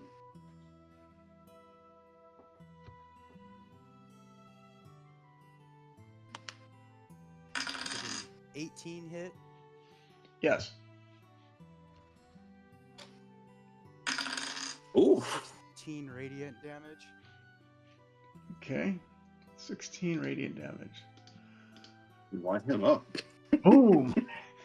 And then everyone's like, you hear a brief amount of silence as this bolt comes out from above and just strikes him in the top. And he's a little stunned. And then the crowd goes wild with a huge cheer to see him take that hit. How tall is that stone, that flat stone in front of me? It's about 30 feet tall. Okay. Damn, that's a hike. Right, so...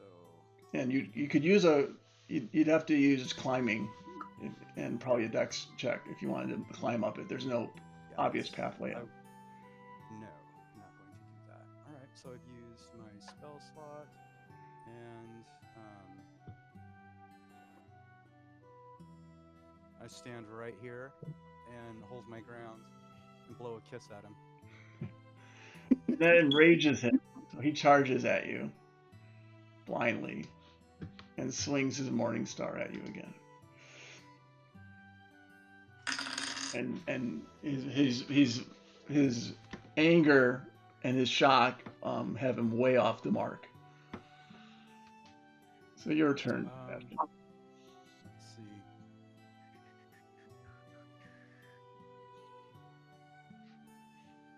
Range 120 foot. Will you allow a guiding bolt at this distance? Look it up really quick. Point blank range with the guiding bolt. You can do it. I know I can do it, but it might just be at disadvantage. No, Well, you have advantage technically. It So it'd be provokes, fine. doesn't it? it's a spell, What's so that? you don't have. There's no disadvantage on it being next to you. I'm looking up the spell. Plus, Mention it. So it's an attack roll, so technically you have advantage because you hit him with the first guiding bolt. so I'll use my last guiding bolt then. At advantage. At advantage.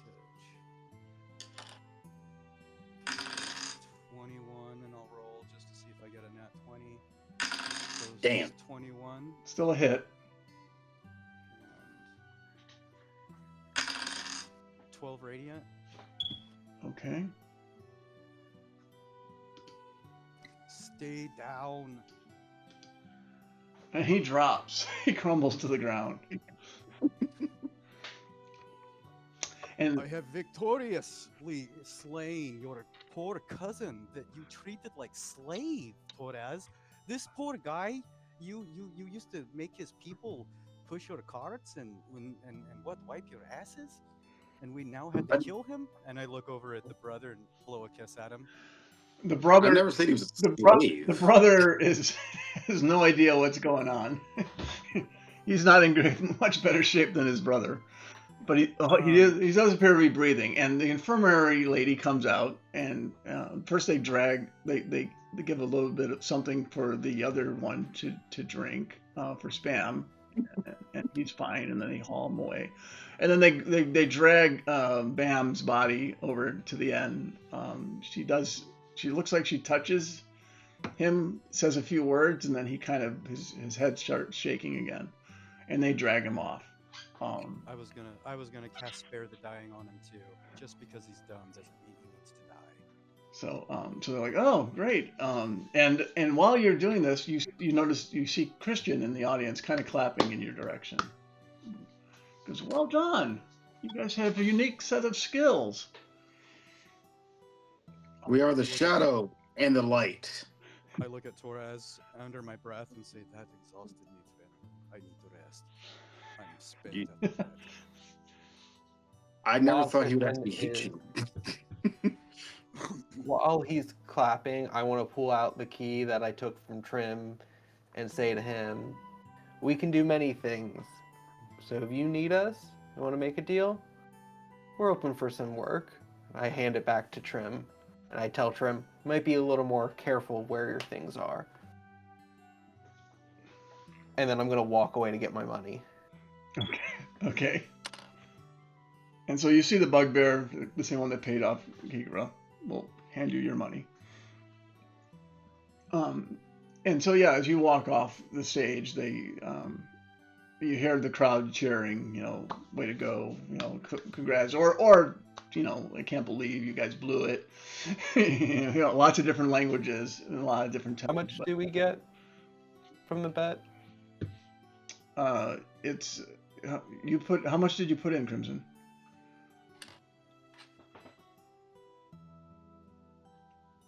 I think you put in 10 gold each. Yeah. Yep. We both did 10 on each fight. Yeah. Okay. Then you would get your money a bit plus 10 back, so 20 back.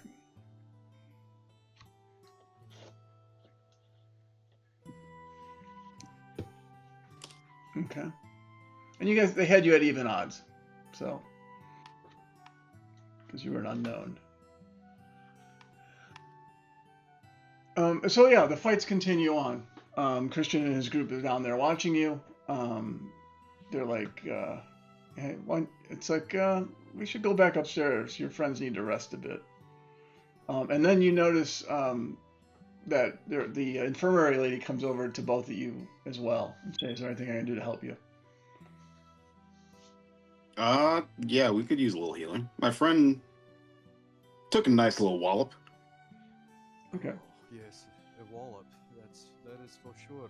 I lift my hands up, trying to cast Cure Wounds on myself, and my hands are just not working.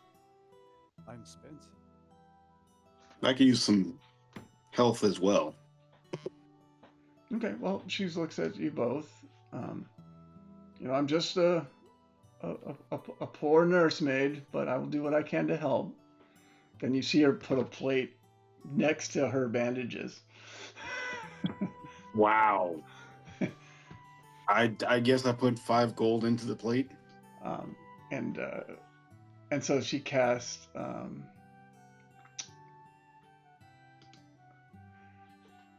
okay.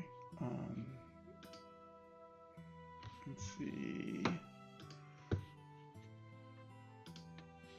Okay, so let me Accidentally cast Inflict Wounds. Ow. So let me cast. I'm gonna roll a d8 here for the Cure Light Wounds.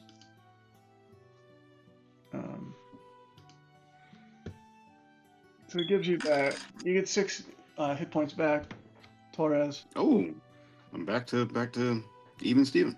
And she actually does a second spell because she wasn't expecting that big of a tip.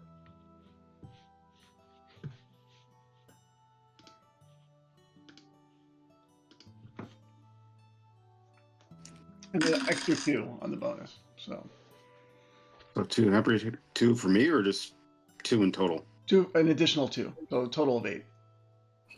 Oh, I'm at, I guess it's 10 HP for me, I guess. Somewhere at above. I'm at max actually right now. Okay. Oh, then you're at max. Okay. Yeah. How about you, Sebastian? Do you need a little bit of healing?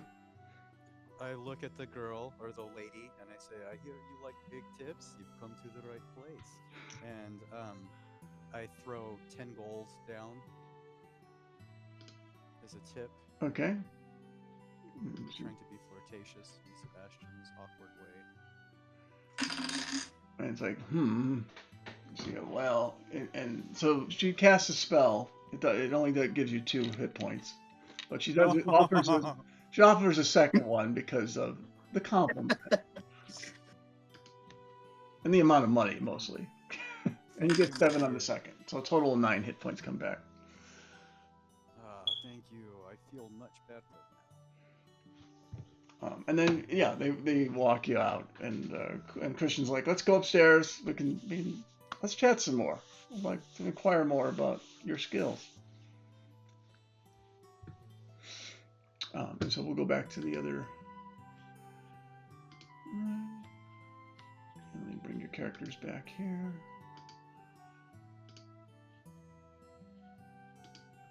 You can move them to where they were, and let me bring the other guys back too.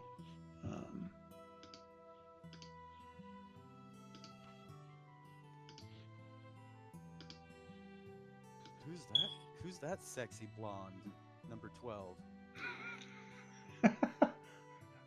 That's the gang leader. Well. Where have you been all my life? You took a hard hit to the head, maybe. I think one of those misses might have been a hit after all. And so you guys are all set up there. And so, so Christian is talking to you about, you have an interesting set of skills. We definitely could use people like you in the Queen's Men.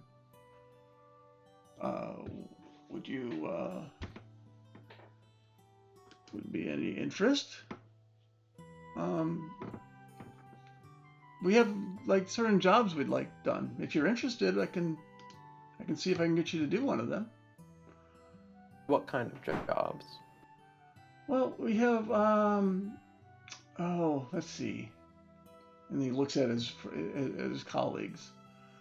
And he's thinking about, well, let's see, what do we have here? Let's see. We have we noticed, or we've been told, you gave the Mel's tribute to the Queen. Is that correct? So we think that is correct. We thank you for that. We need. There's 2 things that we kind of need right now. We're trying to find an easier way to get into the city. Have you heard of a place called the Black Ivory Inn? We may have heard of it. Mm-hmm. It used to be, I don't know.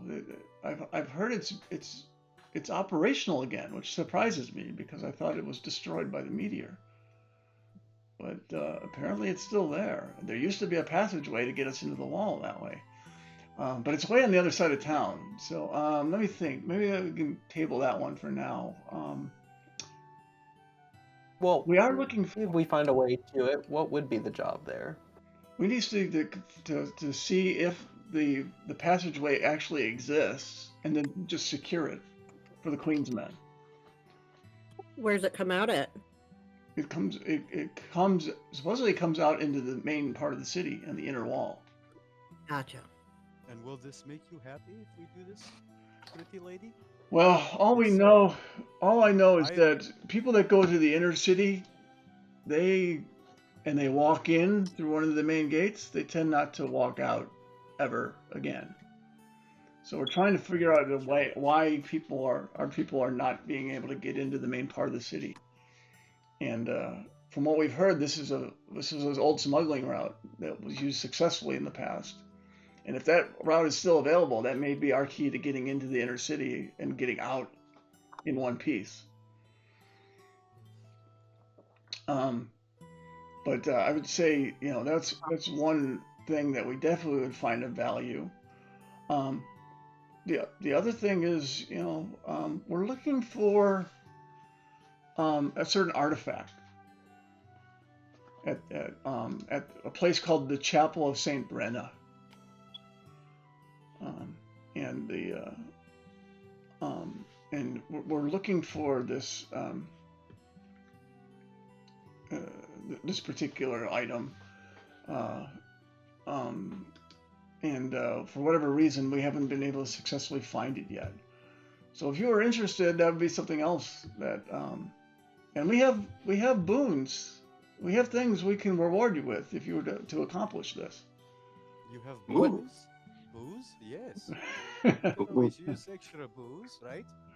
No, not booze. Boom. So Boom. so if you successfully find either one of those, if you find this scepter, we'll each give you at least 100 gold pieces if you were able to return this scepter.